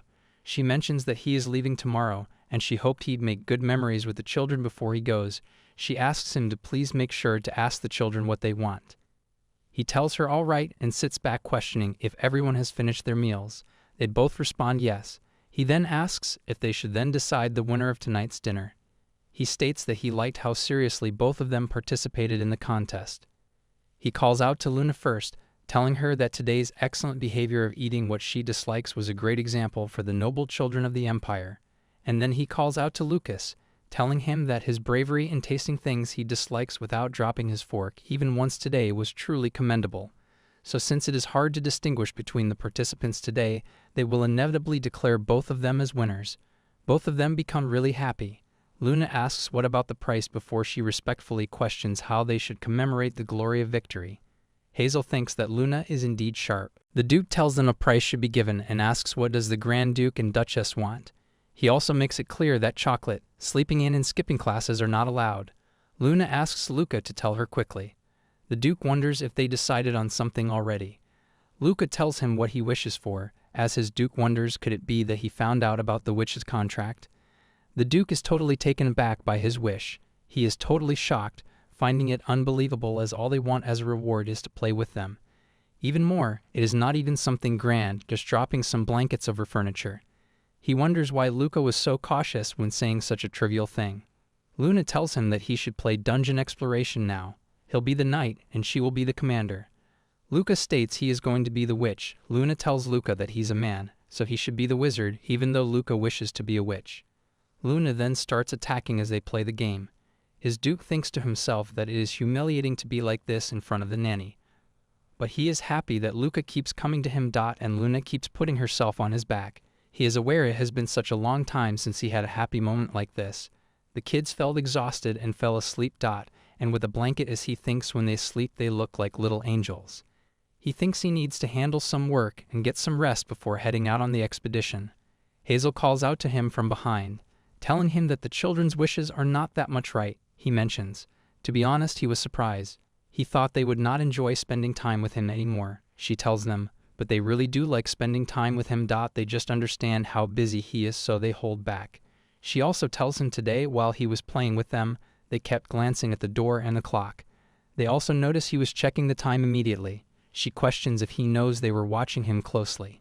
He remembers they even asked him if he is busy, and if he is, that they are going to sleep soon so he can go ahead and work. He mentions that for today.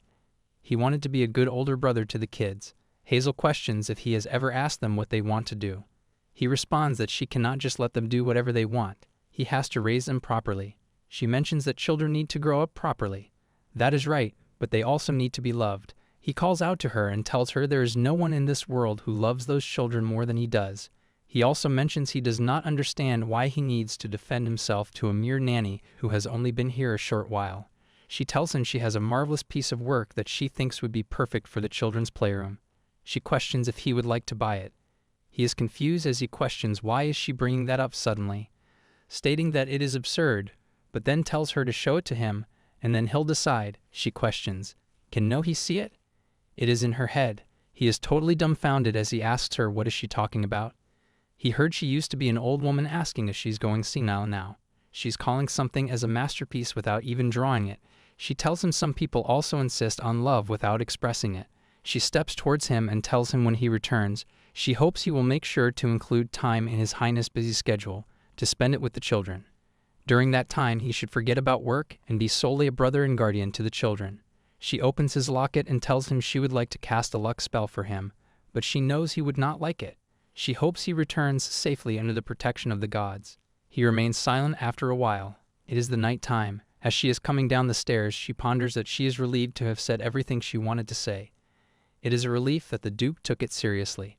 She smells something as she realizes it is the Duke's favorite soup. She understands that the Duke's kitchen is still working at this hour. She thinks of something. She thinks about when the chef stated even though they made it side by side and identically, how come the taste is so different? She told him that cannot be. However, their chefs also acknowledged that in Miss Hazel's stew, there's something in it no one else can replicate. She thinks to herself that it does seem odd. Although she has been a cook for 45 years, her skills have improved significantly since coming here. She wonders if it could be the witch's ability. She thinks that she cannot say for sure as long as everyone enjoys the meal. That is what matters to her. She felt really proud when she saw everyone sharing her cooking with pleasure, the kitchen staff and Lord Daniel too. At first everyone was wary of her, but she wished she could have continued working here. She thinks maybe eventually they would have gotten used to her since they all seem to like her cooking. She thinks that the people of the Duke's household seem really nice. She decides she should go check the kitchen at the same time in the kitchen. Daniel states it is definitely not magic, as everyone finds it impossible, asking if someone add a portion or drug.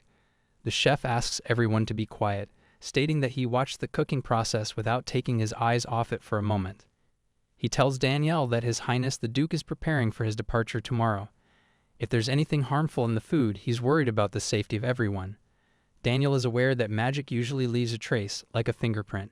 It feels like there's something other than magic, a nostalgic warmth. He tells them that there is nothing dangerous at all. Since his concerns should be resolved, he will be on his way. Right then he is questioned if there's any black magic that turns things into frogs. Daniel ponders, unless someone is a fool, they would not use such obvious tricks in cooking. Daniel opens the door as Hazel is standing there. She gasps. They both look at each other as she apologizes to him, telling him that she was not trying to overhear. She states that she just came to check the ingredients for tomorrow. He seems pretty taken aback before he tells her to come in. He stares at her as he notices that she's crying. He is really taken aback. She apologizes to him and runs away. They state that it seems like she heard everything, but the maid mentions at least she left quickly. The maid questions, what if she had turned them all into frogs or something?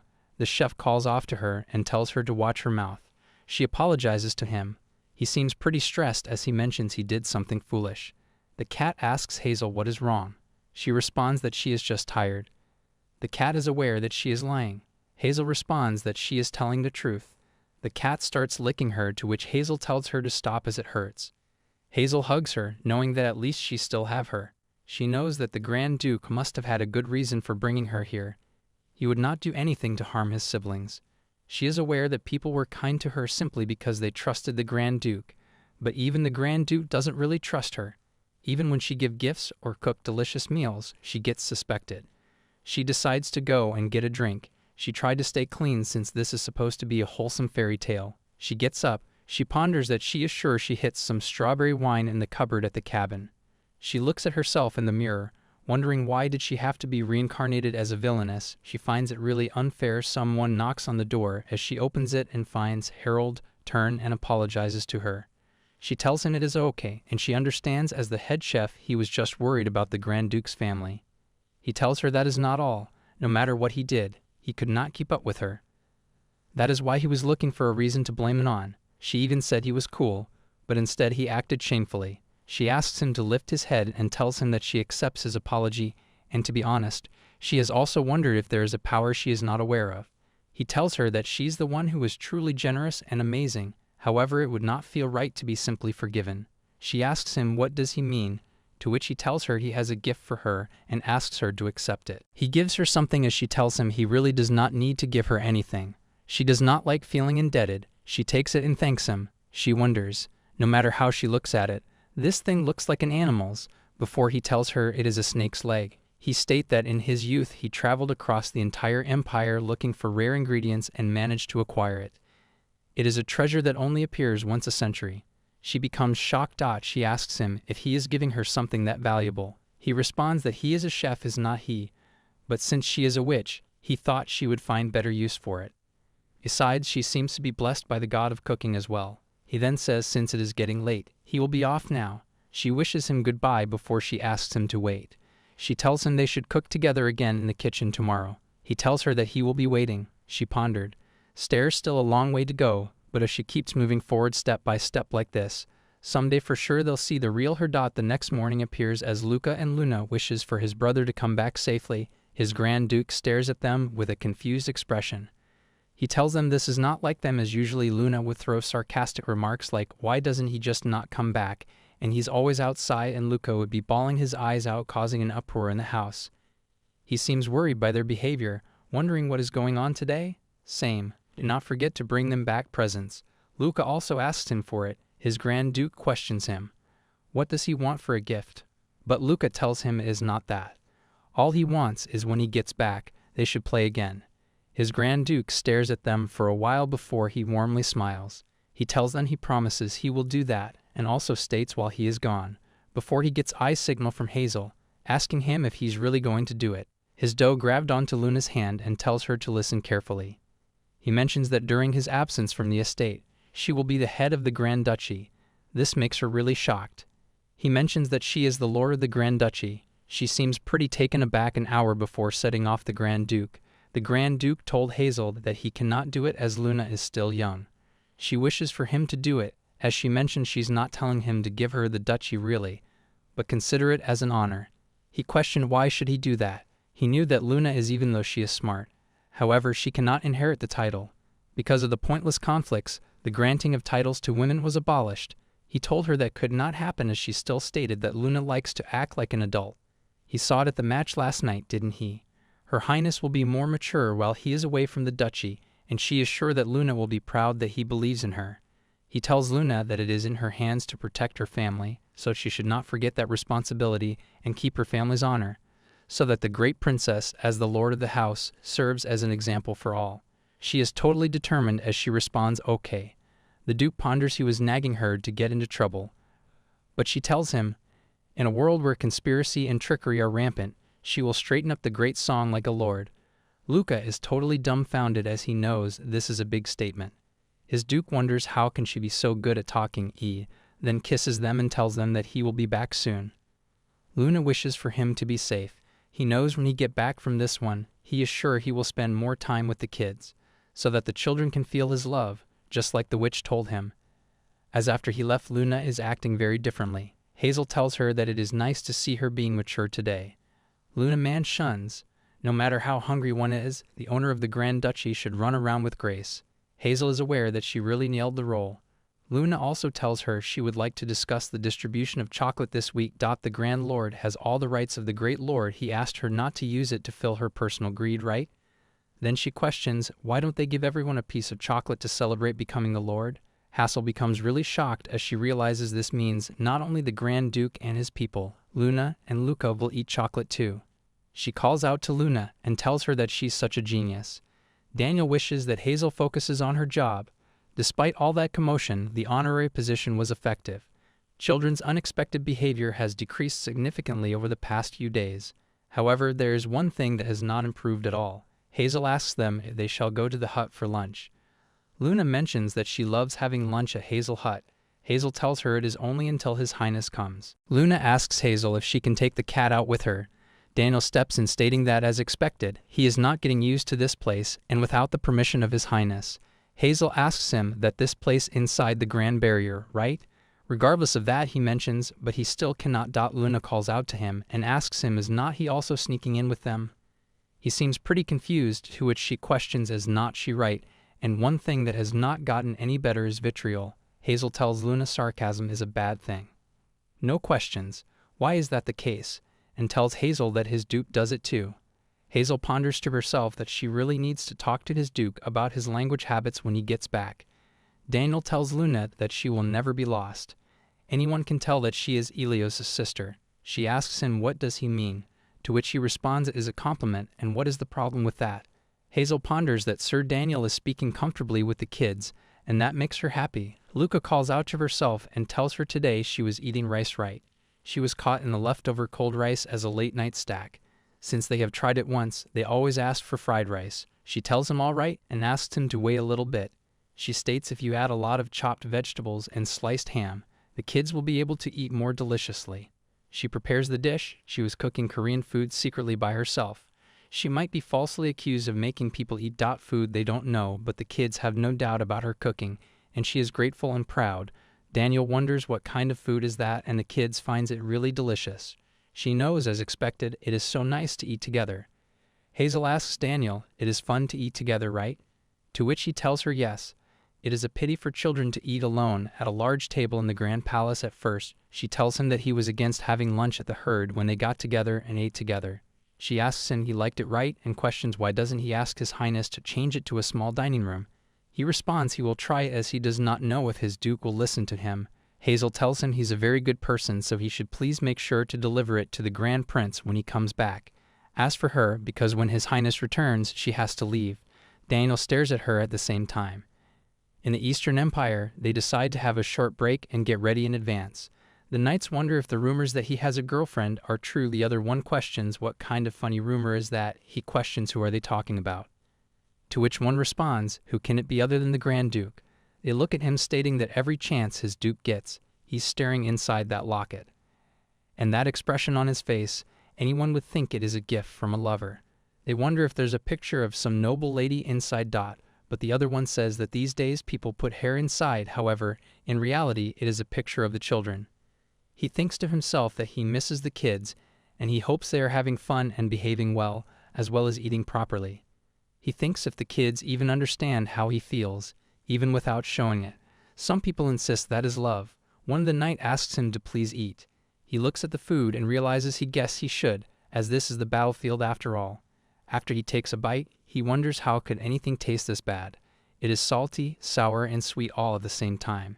He thinks to himself that the kids must be eating hazel soup right now. He decides that he should finish this campaign quickly and go back so he can also have some. He had forgotten that she'd be fired the moment he returns. Right then, someone asks for help. It is a woman as she calls out the Grand Duke. She begs him to save her child. She mentions that her child was kidnapped by the man-eating bees in the forest. His Duke is totally taken aback as he thinks, just as the name suggests, they prey on humans. They must have taken the child to feed their larvae in the nest.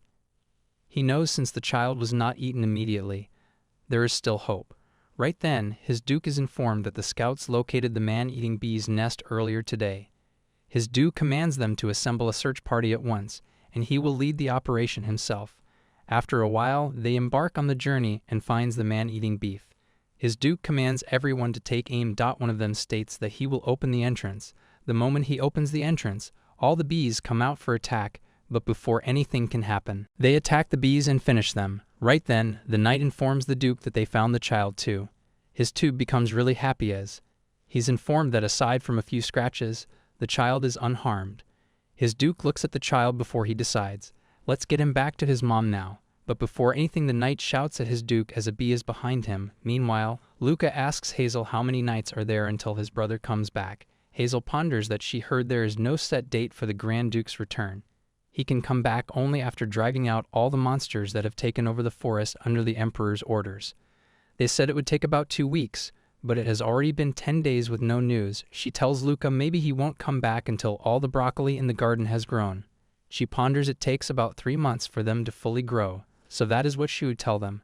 She tells him that they should watch the broccoli grow together and wait for the Grand Duke. Luca hopes they can pick and eat the broccoli with him, as he really wishes to see the Grand Duke soon.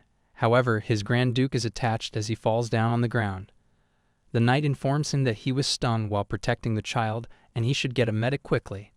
The other knights are talking to each other, asking if they saw how the queen bee exploded in mid-air by herself. His Duke is really frustrated by it as he thinks he was in such a hurry he ended up using a power he should not have in front of others. He is questioned why did he do something like that, as if the poison had reached his heart it would have been disastrous. His Duke laughs, stating, but is not a relief that his face is unharmed. He is just thinking about how the crown prince would have grit his teeth, saying even in death the guy is handsome. He is told that he is joking about something so serious, and also unfortunately, the crown prince won't have the chance to say that at his funeral, as the poison stinger did not pierce all the way through his chest. By sheer luck, the locket took the hit instead. His Grand Duke looks at the locket as he realizes it is Hazel's gift. He notices that it has been broken. He tries to stand up before he is told to wait a moment, because if he moves suddenly like that it is dangerous, but he responds that he needs to return home. For some reason he has a bad feeling. Luca and Luna are sleeping, and outside the mansion an unfamiliar man stands staring at the mansion. Inside the mansion, Hazel asks the kids how many times has she said that it is time for bed. They are still brimming with energy after gardening first thing in the morning, horseback riding lessons, and playing ball with Daisy. They're just like beagles. She tells them to stop running around now and go to her room, as she will read them a bedtime story. As they get on the bed, Luna mentions that she wishes to read the story and she can read it all today. Hazel is aware that lately Luna's reading skills have improved so much that she is super into reading storybooks. She tells Luna alright, she can do that. Luna begins to read it as Hazel tells her that she is doing amazing. Luca already falls asleep. Hazel is aware that every man is about to fall asleep while reading. Hazel thinks she should tuck them into bed in their room once they both fall asleep. Luna mentions that she wishes to be Thumbelina to playing flying on Mr. Swallow's back and sleeping in a walnut shell bed. Right then they all become scared because of a thunderstorm. Hazel wonders if it is pouring down today. She is aware that she almost finished putting them to sleep. Luca asks Hazel, "Cannot they sleep here tonight?" Hazel is aware that Elliot said they could not do that. She's aware, but it is worth to make them sleep in a dark room alone on a day like this.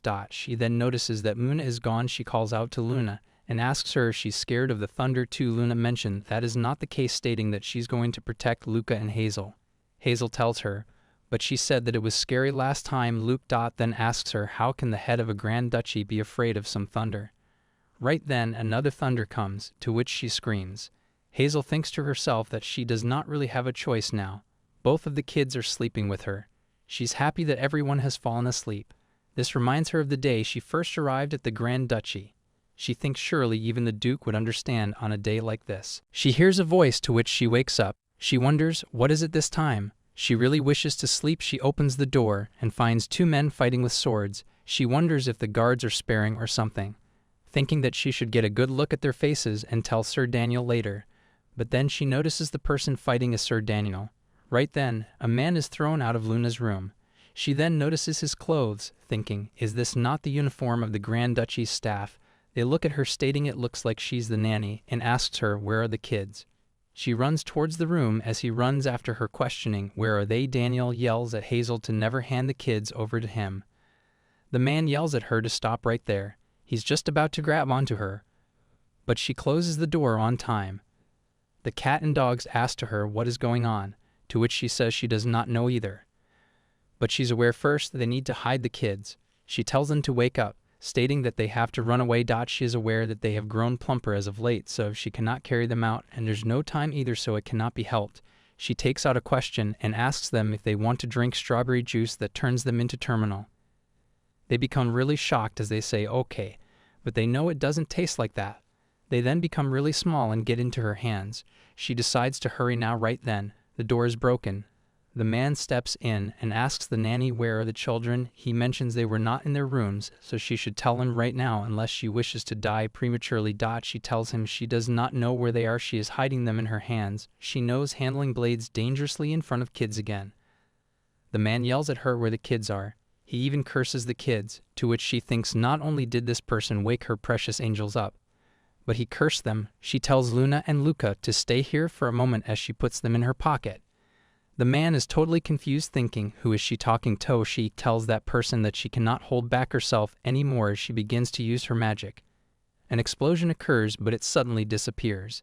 The man becomes scared, to which he is confused as he notices nothing happened. He questions if this is some sort of joke, and if she really wants to rib it. He turns into a frog as she kicks him out of the window, asking him to get out of here. The other man questions what was that light just now, then notices her as the question. So this is the nanny's room where the children are hidden.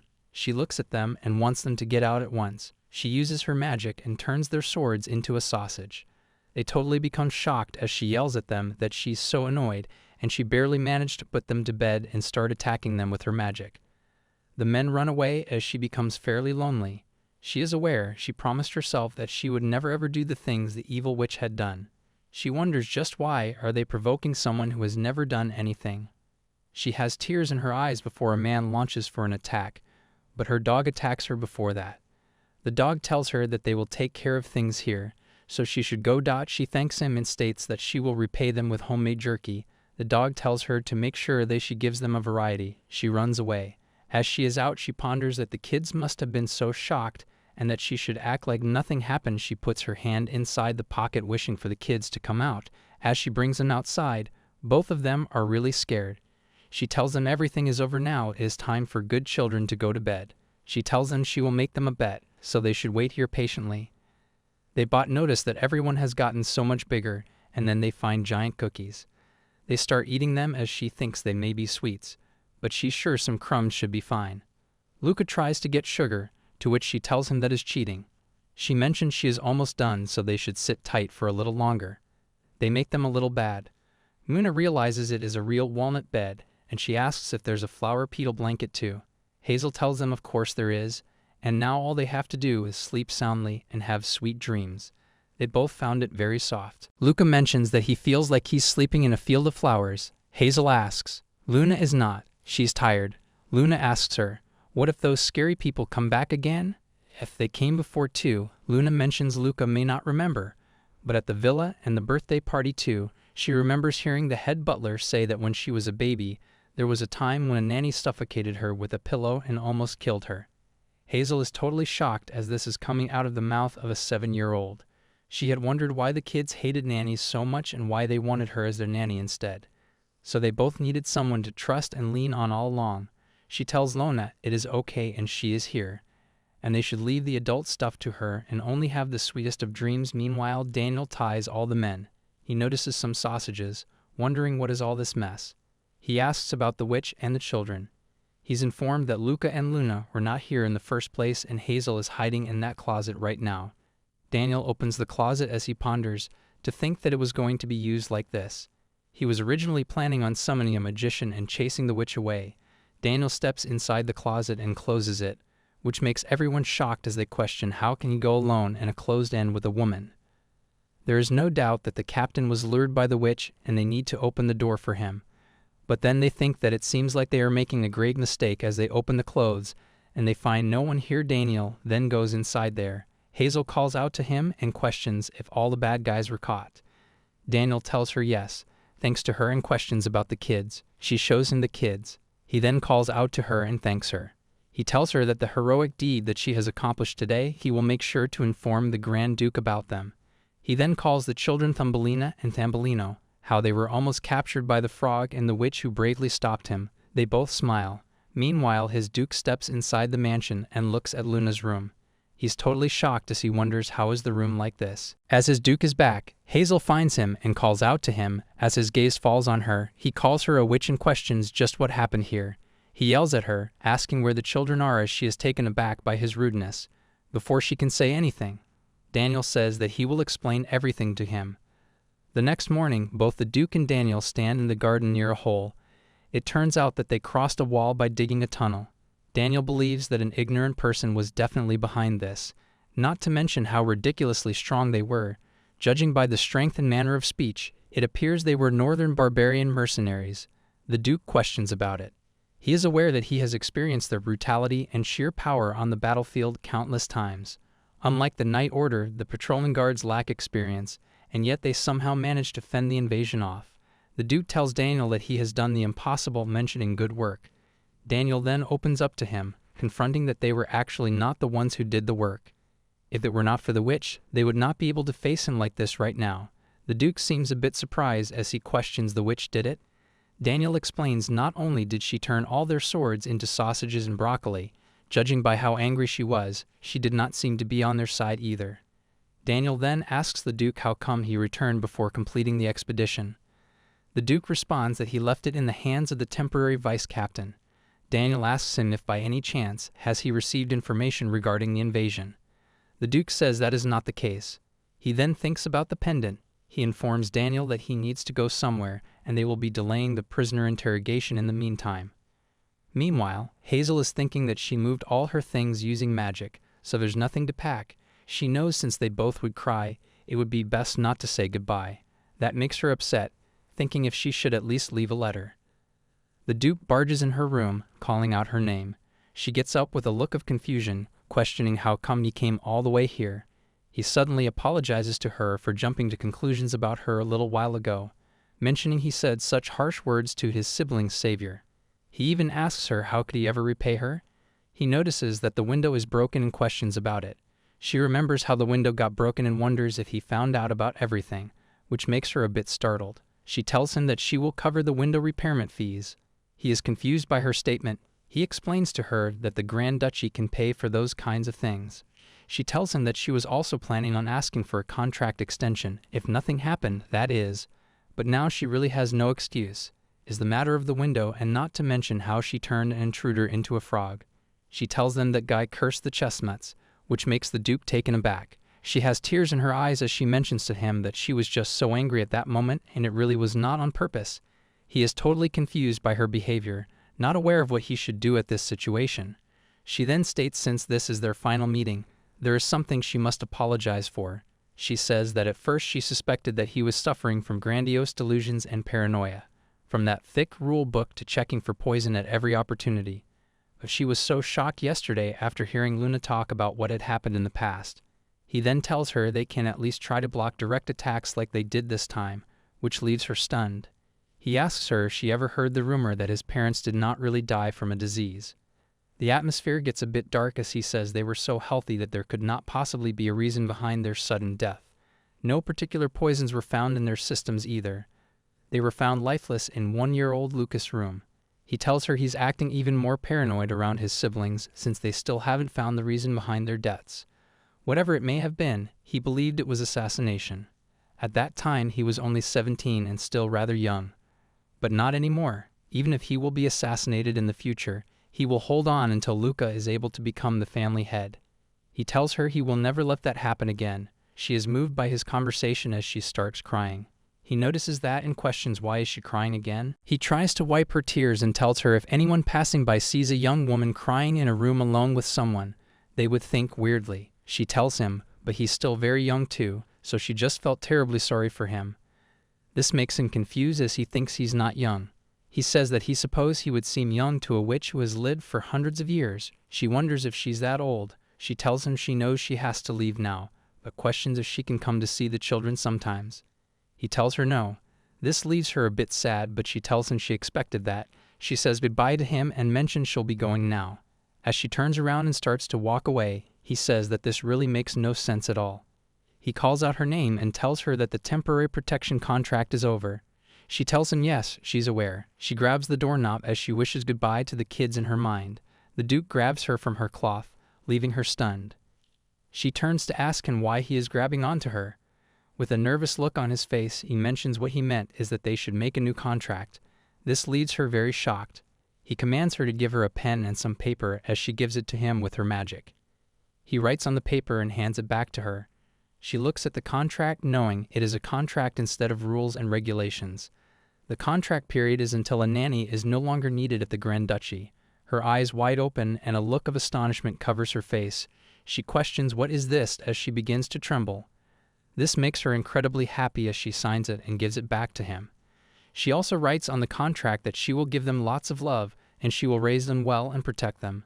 After receiving the contract, he questions who draw hearts in contracts. She responds that she was just so happy. The Duke thinks about how much she likes his sibling, which makes him not understand her at all. Daniel, with a frustrated expression, tells his Duke that he seriously cannot understand him. He asks the Duke just why did he extend the nanny's contract. The Duke thinks he might lose it if he finds out the condition of their contract. Both kids are busy implanting. Daniel yells at the Duke, asking if he's even listening. The Duke says that he'll take over the task of surveilling the nanny, which he hated so much for the time being.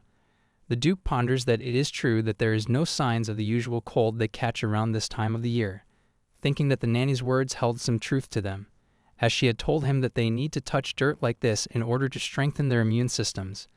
Daniel tells him that she may have earned the merit of stopping the intruders, but to think that he would be shaken this easily is really surprising.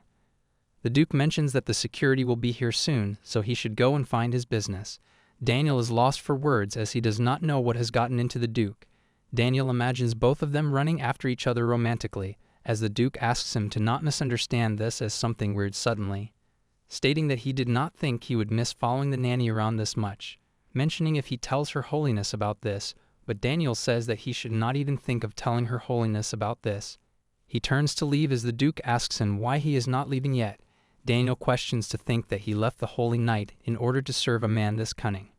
He cannot believe it, stating that he must have been out of his mind and he's leaving now. The Duke knows he did order them to bring the captives down to the dungeons and interrogate them, but there really is no point in doing so. The energy of the mana detected was no different from what he felt from the Crown Prince magician. Now they have proof to trace the attack back to the Crown Prince. However, they should stay quiet for now. They need allies in order to begin an all-out war, but they have no elite families other than Daniel's family. Mark as Arwen, public opinion is easily swayed by instigation, and if the Emperor manages to make a slick move to escape the situation, he could be branded a treason. But this will help them greatly nevertheless. He curses Gerald, calling him a stupid little thing. Crown Prince Gerald Valerian, the Emperor shouts at him, questioning how can he make such a reckless move without so much as a word of discussion. Asking him if he has finally lost his mind, the Empress tells him that Gerald is repenting for his actions, so he should drink his tea and calm down. Even the princess wishes for her father to not be so angry. She questions if Gerald would want to be stupid out of his own accord. She is being sarcastic as the Empress calls out to her. This frustrates Gerald as the Emperor asks him if he dares to make an expression like that, as if he is the one in the wrong. Gerald is totally messed up as the Emperor yells at him, stating that he must be set on ruining what he has spent his entire life trying to achieve. The Emperor ponders using his late wife, who was a black magician.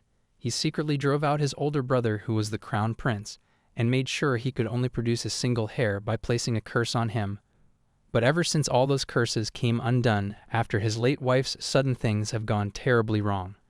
Moreover, no one sees that useless child Gerald as a potential successor to the throne. The Emperor tells Gerald if he has become crown prince in place of his older sister, he should at least accomplish enough achievements that won't bring him shame. The Emperor shouts at him, questioning if he's even aware how much he is compared to Elliot in high society. In order to restrict Elliot's movement, the Emperor even gave up Regina's right to succeed and stabilize a rule prohibiting the woman from becoming family heads. But a third child was born. He thinks he already knew it would happen too. In order to kill Elliot, he continuously sent him into the battlefield. But each time he achieved victory and came back perfectly alive and well. The Emperor mentions it seems like his conversation with Gerald will be a lengthy one, so he advises the Empress and the Princess to head back. Both the Princess and the Empress leave the room. On the way, the Princess asks her mother if she does not think that Gerald has lost his mind. She mentions that she thinks she should at least call the real doctor for him. His face is the only redeeming quality he has, and he is done for if he is also slow in the head. She asks if that is not the case and calls the Empress by her name, but then she says it looks like her tongue slipped again. It appears she's still stuck in her old habits from back when the Empress was a maid. The Empress ponders that impertinent excuse of a stepdaughter. The Empress tells herself to calm down, as appeasing Albert and stealing the right of succession of the throne itself is enough. If it were up to her, like Gerald suggested, she would love to make her just like her mother. The Emperor tells Gerald that until now he has been slyly taking care of things by his side. But if word gets out about this, the imperial family will be doomed because of him. Gerald calls out to his father and says that he thought that the witch would help him. She was originally on their side, and his only goal was to kidnap the third son with the witch's power, so he could find out the location of the holy relic said to be lying dormant in the Grand Duchy, the very holy relic of the rumors that is said to possess enough holy power to take over the world. This angers the Emperor as he yells at Gerald, telling him that witch is not on their side, but on the side of money. The Duke has an evil laugh on his face. He calls Gerald an idiot. Right then, Hazel steps in, telling the kids about the garden. She bumps into the Duke. She tells him she did not know he was here and apologizes to him. Luna finds her and calls off to her, telling her to look over there. Luna asks her why did only this one grow so quickly. As Hazel notices that, she realizes when the intruder came.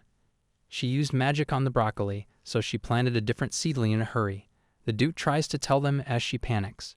She knows there is no way that a Duke with no parenting sense would come up with a decent excuse. She gets near to the two, wishing that he does not say anything, but he ends up saying that it looks like someone used fertilizer on it. Look up questions about it as the Duke mentions that he means to say they gave something tasty to the broccoli so it became like that. Hazel realizes that the Duke covered it up well, and come to think of it, she got a bunch of things from the gardener. She wonders if the Duke saw them by any chance. Luca then questions, "It does not have a mouth though." Hazel explains to them that fertilizer is absorbed through the roots. She shows him what made it grow so well, and she is glad that explanation worked. Luca asks her if that is tasty, which leaves both of them totally confused. They tell Luca to not eat it. After some time, Lucas is done with his meal as he has chunks of food on his face. Hazel was really surprised to see that he actually almost ate the fertilizer. Today's lunch menu is tonkatsu. It is a Japanese dish that consists of a breaded deep-fried pork cutlet. She tells everyone that they worked hard in the garden. The Duke looks at the food and questions, is not pork cutlet usually eaten with potatoes, and also why is there rabbit food on a human's plate? Hazel wonders. It is a common combination of ingredients in Korea. She tells him it is actually more tasty than it looks, and he should just wait and see. She mentions she made it by roasting and grinding sesame seeds and peanuts herself. If he tries it drizzled with the dressing she made, he might change his mind. Both Luca and Luna are surprised, but the Duke stays the same. He complains that even a farmer would not eat cabbage raw like that. He becomes really sarcastic, stating unless one is at the brink of fainting due to starvation, even a beggar would not eat this. Luna calls out to him and with a cold look and tells him to not complain at the dinner table. He is totally shocked as she questions if there are any bad adults who do not eat what they are given. Even Luca says that he should eat what is being served to him, questioning if that is not what he used to say. The Duke is totally dumbfounded as he questions if they are really saying this to him. He decides to take a bite, mentioning he will just eat it. After a while, everyone is done with food as Hazel taunts him, stating that it looks like the rabbit food suits his taste. He says that he overlooked the fact that he is the one who fed carrots to Luna and Luca. Hazel ponders there are many surprising aspects she noticed once she gets to know him. And not only did he allow the connection between the closet and the hut, but also he even allowed them to go out to the hut. But she finds him still very picky. She had asked him about changing the mansion's dining table and restaurant to smaller ones, but he rejected her idea. Daniel was thinking that the princess and the prince ate well without complaints in the witch's hut, she asked him. Then how about trying a meal in the hut as a test? It will also give him a chance to check if the hut is safe. She asks him how was today's meal. Was it nice? She tells him it was just the family members, cozy and warm without any servants. He then calls out to her and tells her it seems like she forgot that a nanny is not a family member. She says that is not what she meant. She tells him that the Duke's dining room is too big for just the three of them to eat together. The atmosphere is too formal and mealtime should not turn into etiquette's class. Mealtime has become an obligatory and unpleasant time for the kids. She says that is his fault.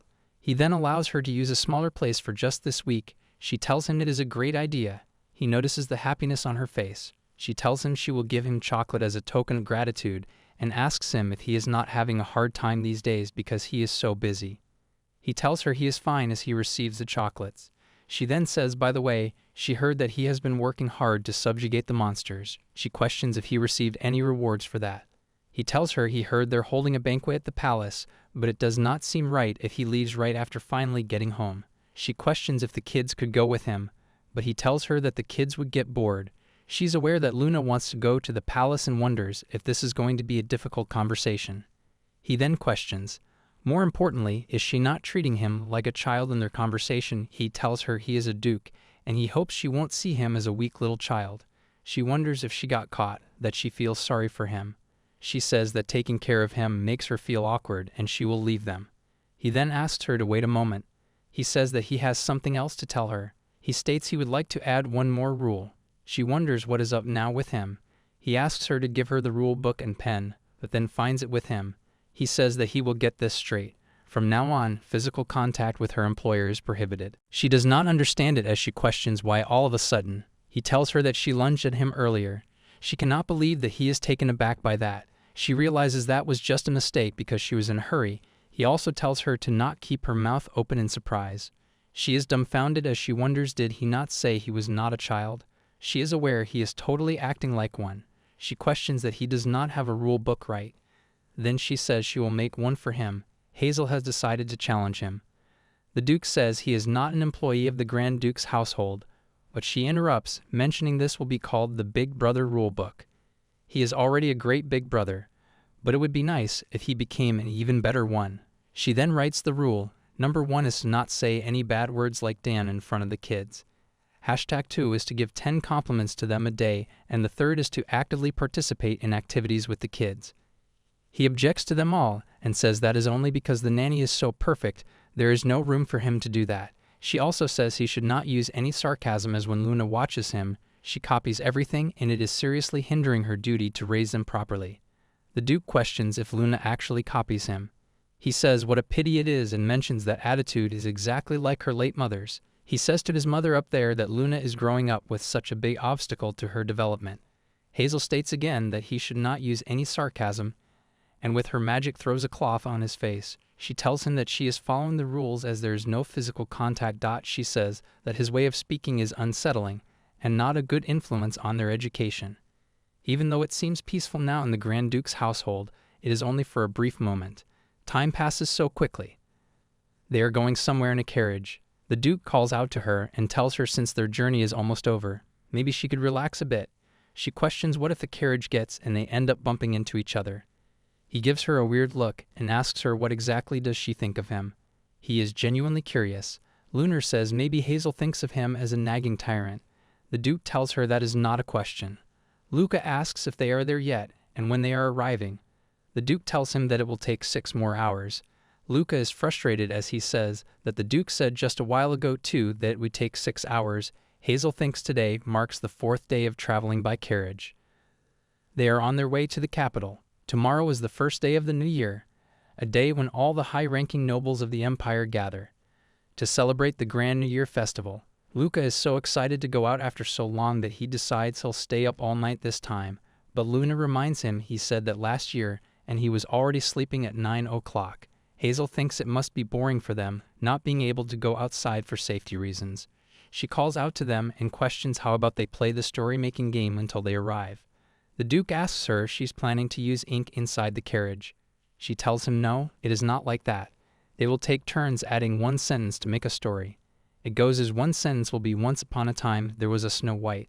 The second sentence will be she ate a poisoned apple from her stepmother and fell asleep. And the third sentence will be she woke up with the prince's kiss. Hazel then mentions that a long time ago, a poor couple lived in the Black Forest. They had 2 children, a son named Hansel and a daughter named Gretel. The poor couple abandoned the kids in the forest, but the kids. The Duke then continues the story, stating that Hansel and Gretel went to the local constabulary and reported their parents for child abandonment. This leaves Hazel totally shocked as she tells him it is supposed to be a fairy tale. He questions if a fairy tale begins with parents abandoning their kids. She then thinks that she guessed that it's not very appropriate. She was just curious about how people would reinterpret Hansel and Gretel. Luna then asks that she will continue the story and mentions Hansel and Gretel, fed up with living with their parents, left home. Luca says the kids met a witch in the forest and the witch gave them a delicious carrot cake. Then Lulia mentions that as Hazel and then Luca, Luna, brother and Hazel, all lived happily ever after. Both the Duke and Hazel give each other a cold stare. Hazel asks the kid, how about they switch to a word chain now? They start playing that game after a while. The Duke is informed that they can hear the footsteps of Yetis nearby. The Duke questions how many are there. He is told they think it is around 2 or 3, and they are getting closer. The Duke commands them to position Victor at the rear and keep the carriage at a distance. Since Yetis are not very tough, Hazel should stay in the carriage with the children. Hazel then questions what should she do. They start to approach them as the Duke notices them. He takes out his sword and commands Hazel to protect the children. A barrier with the help of holy power is being created around the carriage. Hazel realizes that she cannot get out now. If something happens, she wonders what if the Duke ends up in danger. Both Luna and Luca reminds her that the Duke said that Yetis are easy. Luther tells her they should just sit and finish their word chain game. Hazel thinks that the confidence really runs in the genes. Hazel questions if the Duke can really handle 2 Yetis on his own. The Duke launches for an attack as she stares at him through the window. Luna are busy talking to each other, questioning what was the last word they ended on.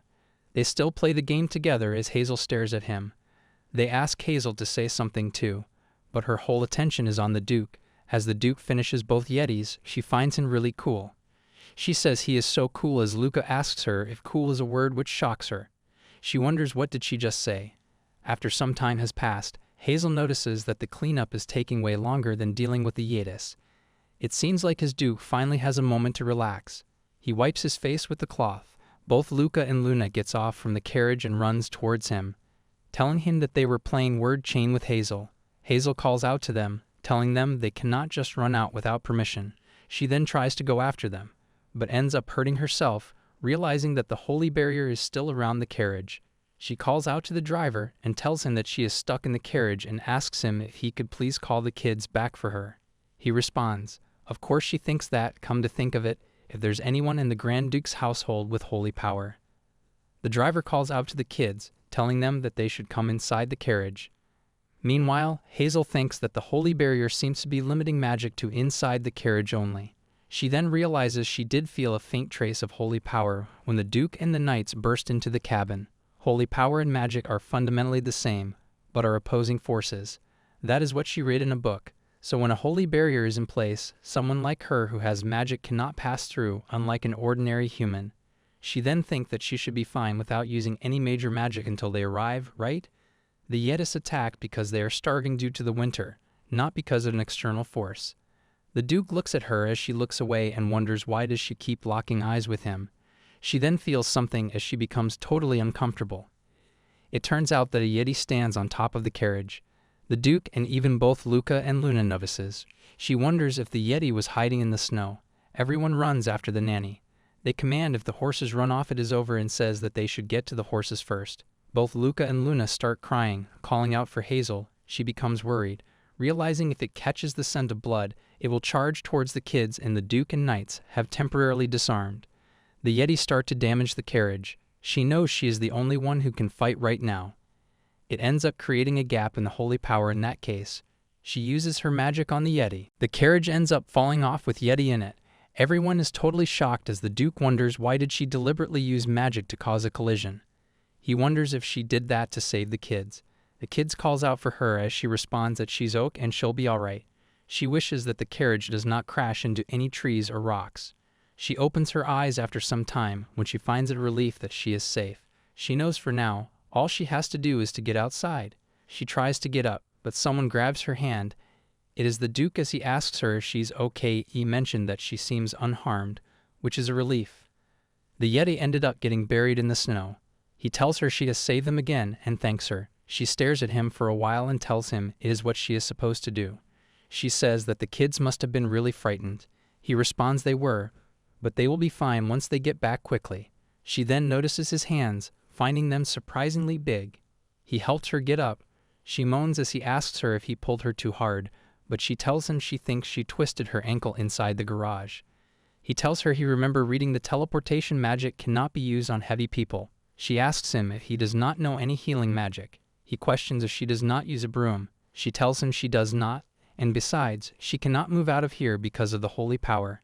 He finds it a problem. She then realizes that the holy barrier is gone now. He tells that the horses ran off when the rain snapped, stating there is only one option. She questions why is he dragging this out and asks him to tell her the option. He says that the only way is for him to carry her. She questions if that is the only choice, and sarcastically says good thing there is no rule against physical contact with a nanny in his rule book. He questions if he should add a rule against teasing her employer. He carries her and calls out to her. He tells her if she doesn't want to fall to the ground, she will need to wrap her arms around his neck. She tells him yes, she has never been carried like this before. He says he has never carried anyone like this either. She then ponders, come to think of it, if the Duke ran all the way here as there is no horse here. His neck is all red from the cold. She knows it is midwinter, and they are outside, and he did not even dry his soaked shirt properly. She realizes his hair are also red. She calls out to him and touches his collar, which surprises him. She asks him what happened to his jacket and tells him to button up properly. He then says that like he said before, he is not a child. She apologizes to him. He then asks her what issues are fearless. She treats him like a kid, just like she did a moment ago. She fearlessly fought a bear, fearlessly connected the wardrobe to her cabin. And just now she fearlessly watched a bloody fight. Tells him that she does get scared and it was the beast that did the fighting, not her, and the wardrobe did not break any rules. She wonders why did he have to bring up that moment earlier. She then thinks she cannot stop thinking about it. She then asks him if he really ran all the way here. He does not tell her about it as she asks him again. But he changes the topic and tells her they're almost there.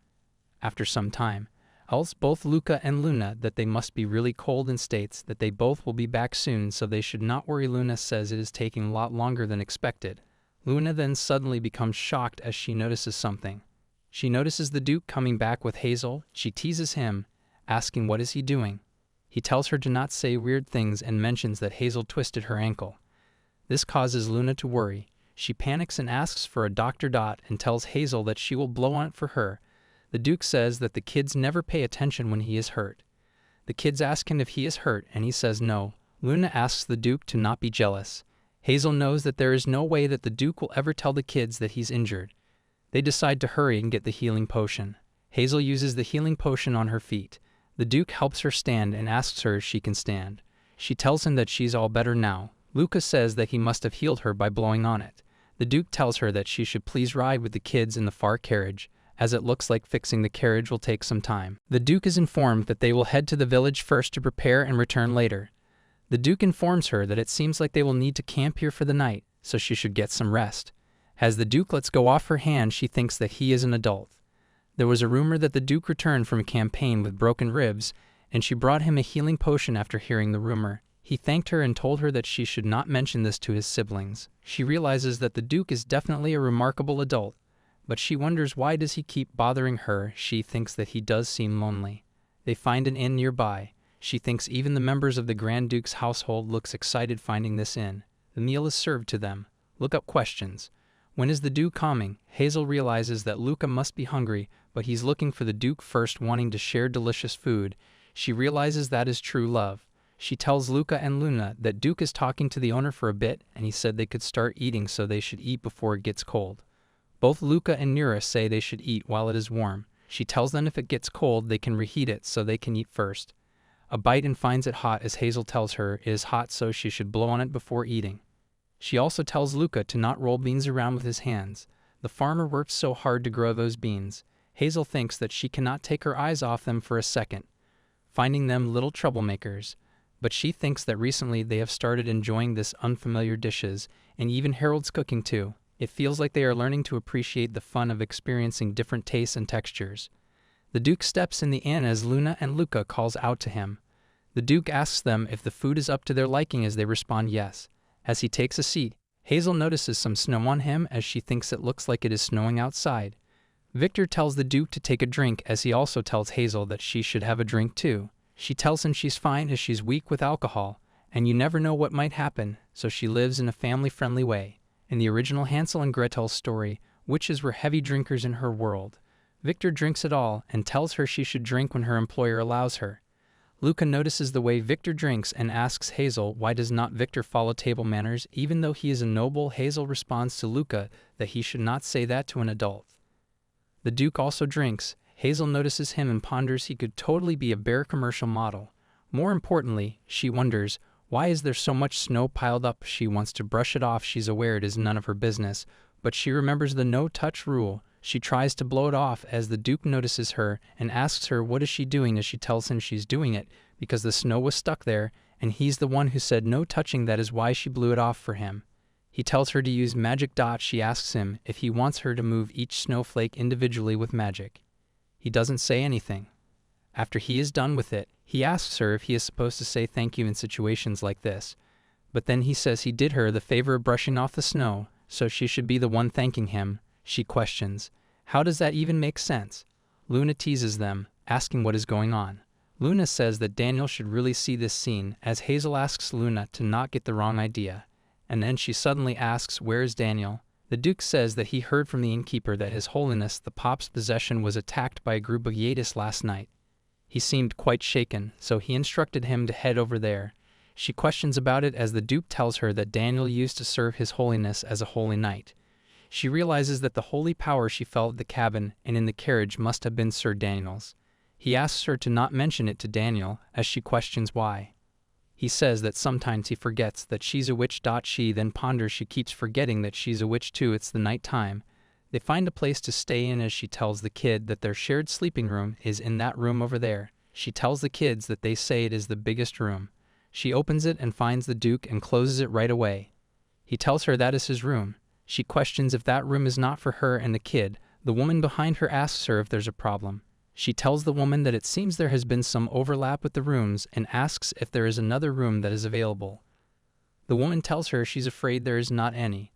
The woman becomes shocked and questions if they are asking to have their children sleep in a separate room so they can have time together, causing both the Duke and Hazel to be totally taken aback. With a surprised look, the woman questions, could it be that they want to separate the children from them, leaving both of them frightened?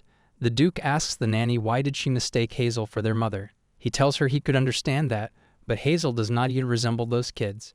The woman responds, they are so handsome and beautiful, and the children are lovely too, so she just thought that all of them were one family. Hazel laughs and tells that she guesses she's a little pretty. And the little ones are cute too. And the Duke is also handsome. She then realizes that she knows the answer. She ponders this is not the kind of outfit a nanny would wear, the one that she's wearing. The Duke's instructions for her clothing was that it should not be similar to the servants. Hazel ponders that it seems that Lady Valeria misunderstood, and she ended up receiving a ton of dresses that would be more suited for a rich young lady. Because of that, rovers even started spreading that the Duke might have ill intentions towards her. Luca and Luna asks the Duke if they should sleep together tonight. The Duke tells them that he will sleep in the knight's room today. Hazel greets the knights as they ask her if they are going to stay in the room next door. She tells them that is correct, but questions if they happen to have any spots left. She tells them that they need a spot for his Duke, causing the knights to be totally shocked.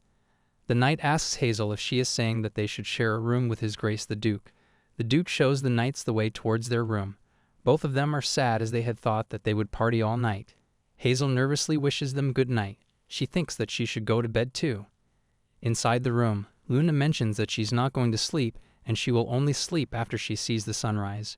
She tells them it was a tough day today and it can be seen that both of them are very sleepy. She forcefully puts her on bed, and even when she's saying that she won't sleep, she ends up snoring and sleeps. Hazel thinks that the new year is coming soon and she should practice right. Since she came here, she has only spent the new year in the cabin with Lady Daisy, just the three of them. She thinks that they are probably being managed by butlers at the Duke's house now. She then decides to study with the magic. She knows quiet time like this is rare. She takes a seat and ponders that she had gotten to the chapter on sensory transfer spells. Depending on the complexity of the target and the presence of free will, the spell's difficulty changes. She tells herself to not forget that even walls have ears.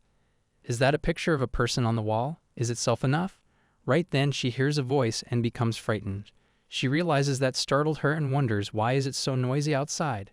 She tries to look where is the voice coming from. She opens the window and looks up in the sky. She stands on the balcony as her attention falls on something. She finds Angel, she smiles and begins to smile towards them. The Duke is also awake as he tells her it seems like she is safe.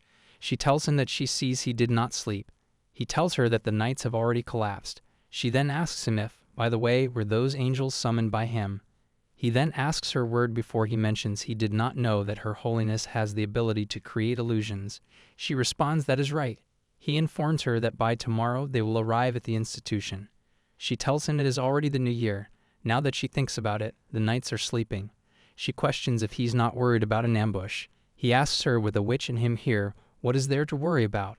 He mentions since they have passed out and begins to step inside as she asks him where is he going. She wonders what is he going to bring. He comes out with a bottle of wine. She is confused as she tells her it is no longer working hours, so she does not have an excuse to refuse. He gives her a glass of it as they cheer and wishes each other a new year full of luck. She takes a sip of it and finds it delicious. She asks him if it is a drink made with wine. He tells her it is made with orange, cinnamon, apple, red wine. This is the dream people here have for the new year. She thinks about the people here as she tells him she's glad that the first drink she has had since coming here is this delicious. He stares at her for a while and finds her fascinating. The Vatican, presided over by the Pope, is located in a rugged mountain, so it is a tradition to hold ceremonies in an institution where it is easy for nobles to gather. Amidst the festive atmosphere starting from the royal family, the heads of all the high noble houses gather at the palace temple. Luna mentions that she was here last year too. She wonders what is this place called. She even remembers that a pretty lady here gave her so many gifts. They are informed that there was an order for only children and their nannies to enter the audience room first. The Duke says that he really does not understand what they are thinking, and he tells that when he greets her, they should enter the audience room. Duke is called as a man asks, has it been a year since the New Year ceremony last year? He responds it has been a while. The man asks him if he is meeting with Her Holiness first. He tells him that the one-sided affection of Her Holiness is still the same. The Duke wonders about the affection. Right then, the appearance of Her Holiness has been informed. The Duke gets down on his knees to greet her. He ponders. It may seem that way to others, but the Pope actually hates him. He greets her and tells her it has been a while. She smiles and tells him it has indeed been a while, causing him to be a bit startled. She also greets Danielle and tells him it has been a while since she met him too. He kisses her hand and mentions that he hopes she has been well. The Duke is totally shocked as she tells them that there are some personal matters that she would like to ask both of them about and they should discuss about them inside. Inside, she's totally amazed. She tells the dude that the little ones have grown so much and they won't believe it that they called her a pretty lady. The Duke tells her that even though they have been childhood friends, it is hard to get used to how quickly their attitudes can flip. She calls out to Sir Daniel as he becomes nervous. She asks him if he is happy now that he chose the Duke over her. This makes him begin to tremble, but the Duke tells her to not worry, mentioning that Daniel gets paid well. She slams the table as she tells him he's acting like they wouldn't pay him anything. She mentions that she had no choice but to become the head of the household so suddenly, and if things had gone as planned, she would have stayed in the Holy Knights and protected him for life. They both stare at her as she questions if they can just say this is her venting about losing her one and only lover. She then thinks about Hazel and mentions that she heard a rumor that he took her in as a nanny. She wonders if the rumor was wrong or if the Duke's head is the one that is wrong. He asks her if she's implying that his head is the problem. She responds that if he says so, she won't argue. Still, seeing her earlier with the children, she did not seem like the rumors of her being wicked. She continues that she did not sense any suspicious energy from her either. Her Holiness mentions if she had to point out anything suspicious, it'd be her flashy outfits. It's definitely not nanny-like. The Duke tells her it was just a mix-up with the head maid's orders. Right then, he informs her that the younger siblings will be attending the palace banquet this time, leaving her stunned. She questions if that is a good idea, but he tells her that if she thinks about it, the heavily guarded palace is actually the safest place there is. Plus, with her, the one with the strongest healing abilities being present, who would be foolish enough to attempt an assassination. She then becomes frightened and asks if the kids will be there. He realizes that is what she meant. He tells her that tonight she can see for herself. The next day, Hazel asks the kids if they are ready. She tells them to just do as they practiced. She asks them what should they do if they get too nervous. They respond that they should take a big deep breath. She questions what if what they put in their mouth tastes bad. Luna tells her then they should not spit it out, but quickly put something tasty in their mouth. She then questions what if they're unsure about what to do. Luca responds, in that case, they should follow Big Brother. Hazel tells them that the theory is perfect. She ponders after a month of endless preparation because even small mistakes were not allowed for their social debut.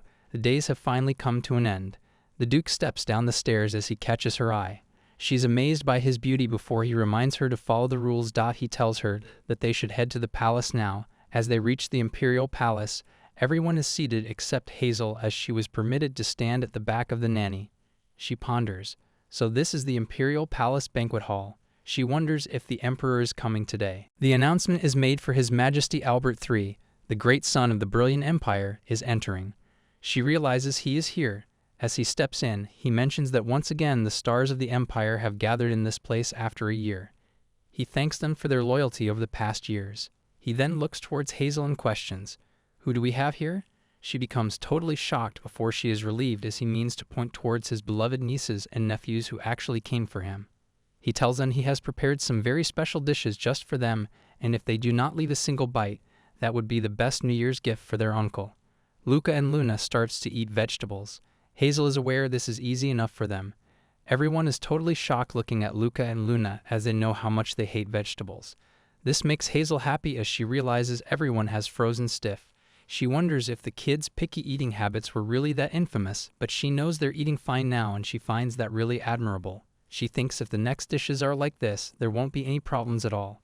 The next dish is nail dish. She's totally shocked as she wonders why is the difficulty level so high. Both Luca and Luna are also taken aback. Hazel knows there are kids here and they still serve snail dishes. The Duke looks at her expression as he remembers asking her, what if a dish comes out and it's hard for the kids to eat? She had told him that recently the little ones have been eating almost anything, so how could there possibly be an issue? She realizes that is what she has said, but she wonders why. Snails of all things, she tells the kids that for now, they should go with the plan. Luca takes a bite as Hazel uses her magic power and turns it into a sausage. Switching magic successful. The snail dish went to Hazel. She finds it rich, chevy, and full of expensive flavor. She thinks that she's so glad she had a backup plan ready. She thinks it is almost as if the Duke knew something this difficult would be served. She finds out that the next dish is here already. She wishes that this time it better should be something that the kids can eat. She's more shocked this time as she wonders what this is. The kids are terrified as they look at the food. Even the Duke feels weird having it. Hazel calls out the Duke and asks him if he likes that. He tells her no. She tells him then he should trade it with her sausage. He responds, all right. She uses her magic as she trades it with the sausage and wonders how can she even eat this.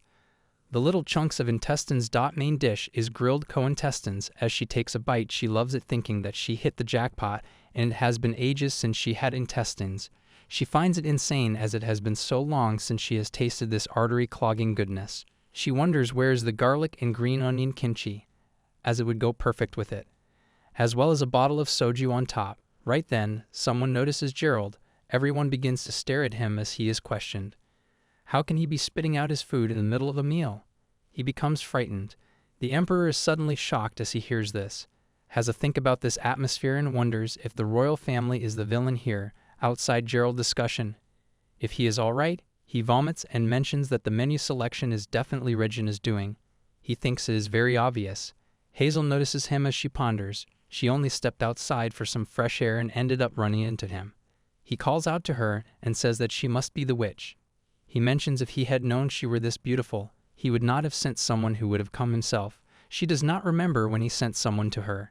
She wonders if it could be about some other wicked witch. She's aware she cannot talk about it. She tells him it was an honor to meet him. She tries to leave, stating that if now he would like to excuse her before he asks her why did not she help. He questions why didn't she help him that day. He thought she had infiltrated the Grand Duke's household for them. That His Highness is told that it is cold outside and that they should go inside as he needs rest. The atmosphere becomes more cold before he tells her to have a pleasant evening and walks away. She realizes that she needs to look into this. In the banquet hall, Luna and Luca are talking to each other before a kid approaches them and asks them if it is true that their nanny is the wicked witch Hazel. Luna becomes angry and responds, she's the kind witch. He asks her how can she be the kind witch. The other kid tells him that he's in big trouble, but he still seems to argue with Luna. Luna points at him and asks him which family is he from. She questions if he realizes that he is picking a fight with the Grand Duke's family, whose head is the Empire's greatest swordsman. She questions if she should take this as an official declaration of war. He's totally shocked as he questions if she can back that up. That is what he should be asking her. Hazel appears questioning what is going on here as Luca calls out to her. He has tears in his eyes as he holds on to Hazel. She asks him why is the atmosphere so tense. He responds that those kids said that Luna is a bad witch, so Luna got angry.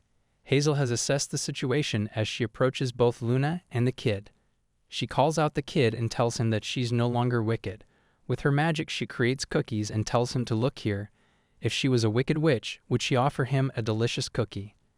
Luna tells her to not give it to him, as her cookies are too luxurious for someone like him. Luca starts to eat it and finds it really delicious. That kid also responds that he does not need some cheap cookie baked by a witch, as his estate has the Empire's best baker. The cookie begins to talk and tells the prince that she cannot do that as it must return home. The other cookie calls out to her, calling her Cinderella, and asks her how can she do that as she must return home.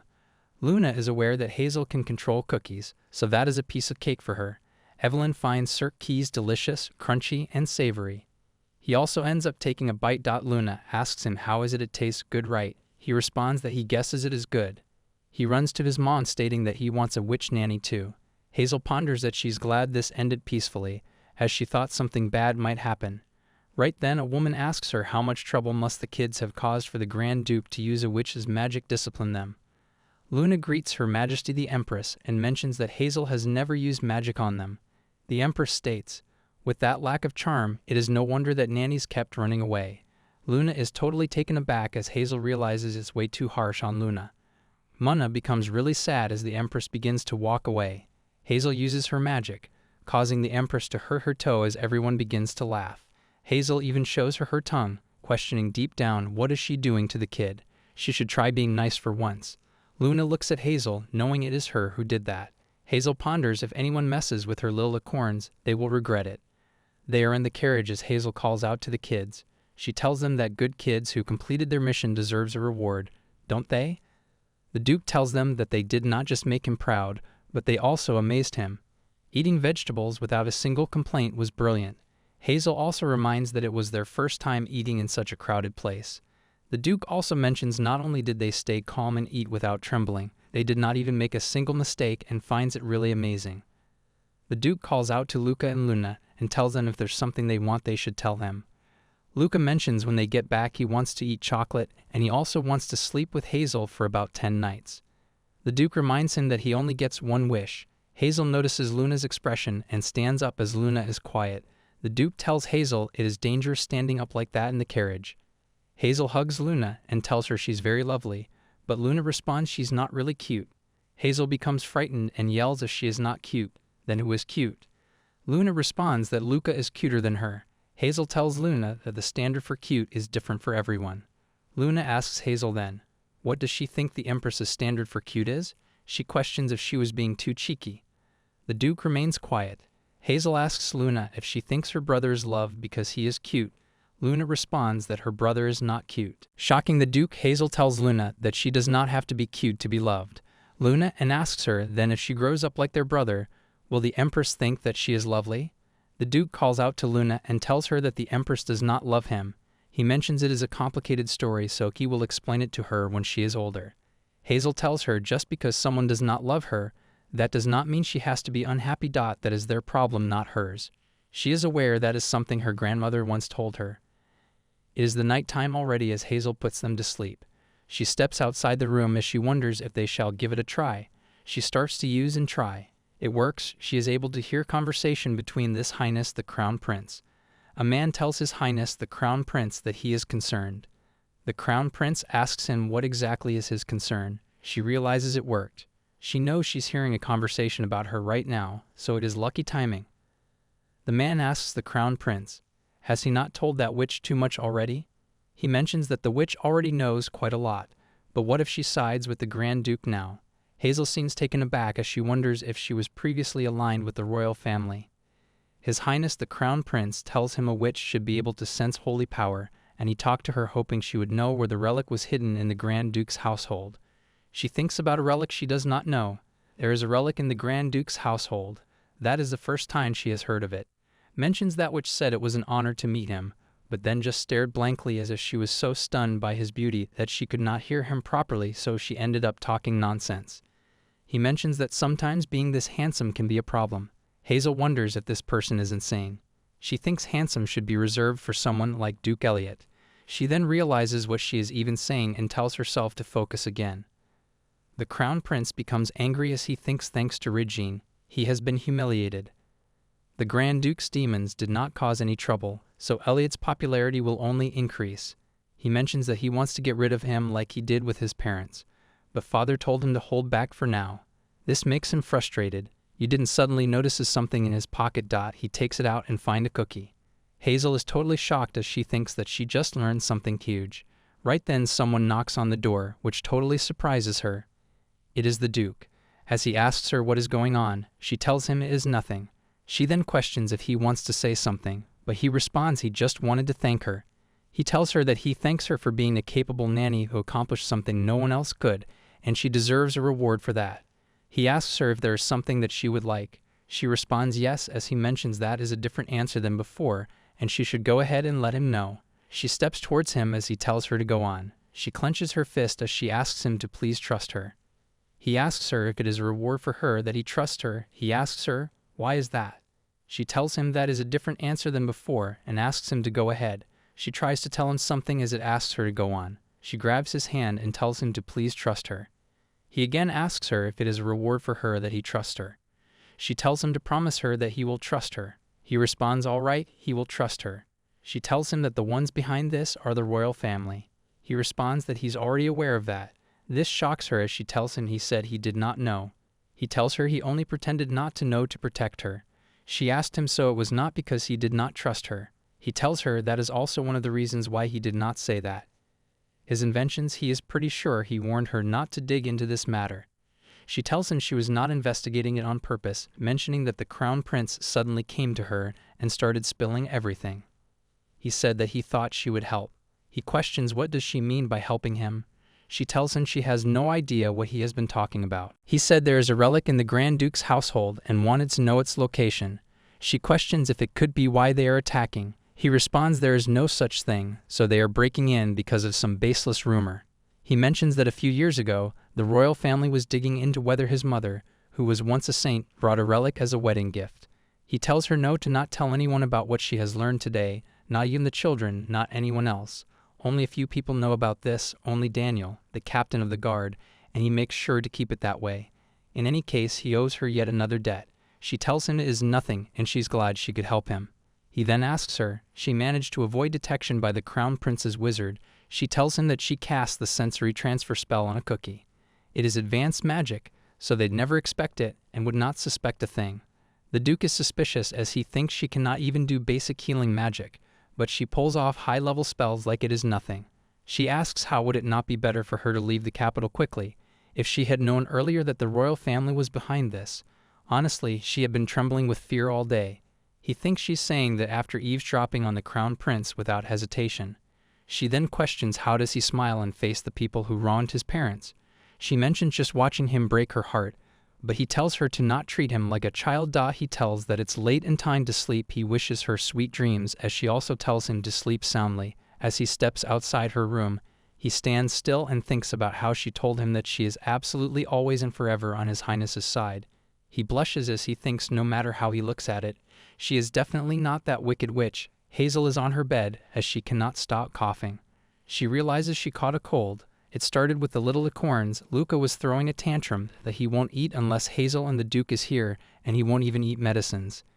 He does not want anyone else. Thanks to Luca's stubbornness, she caught it too.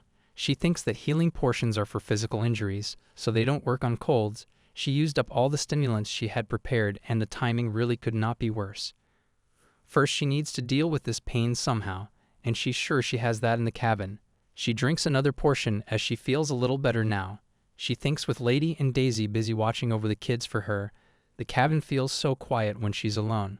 Shrimp porridge as her stomach is making noise, but she thinks there's no way she'd have fresh shrimp right now. But she realizes there is one in the Grand Duke's kitchen. She runs to get shrimp porridge. She ponders that she'll splurge and put in 8 whole shrimp.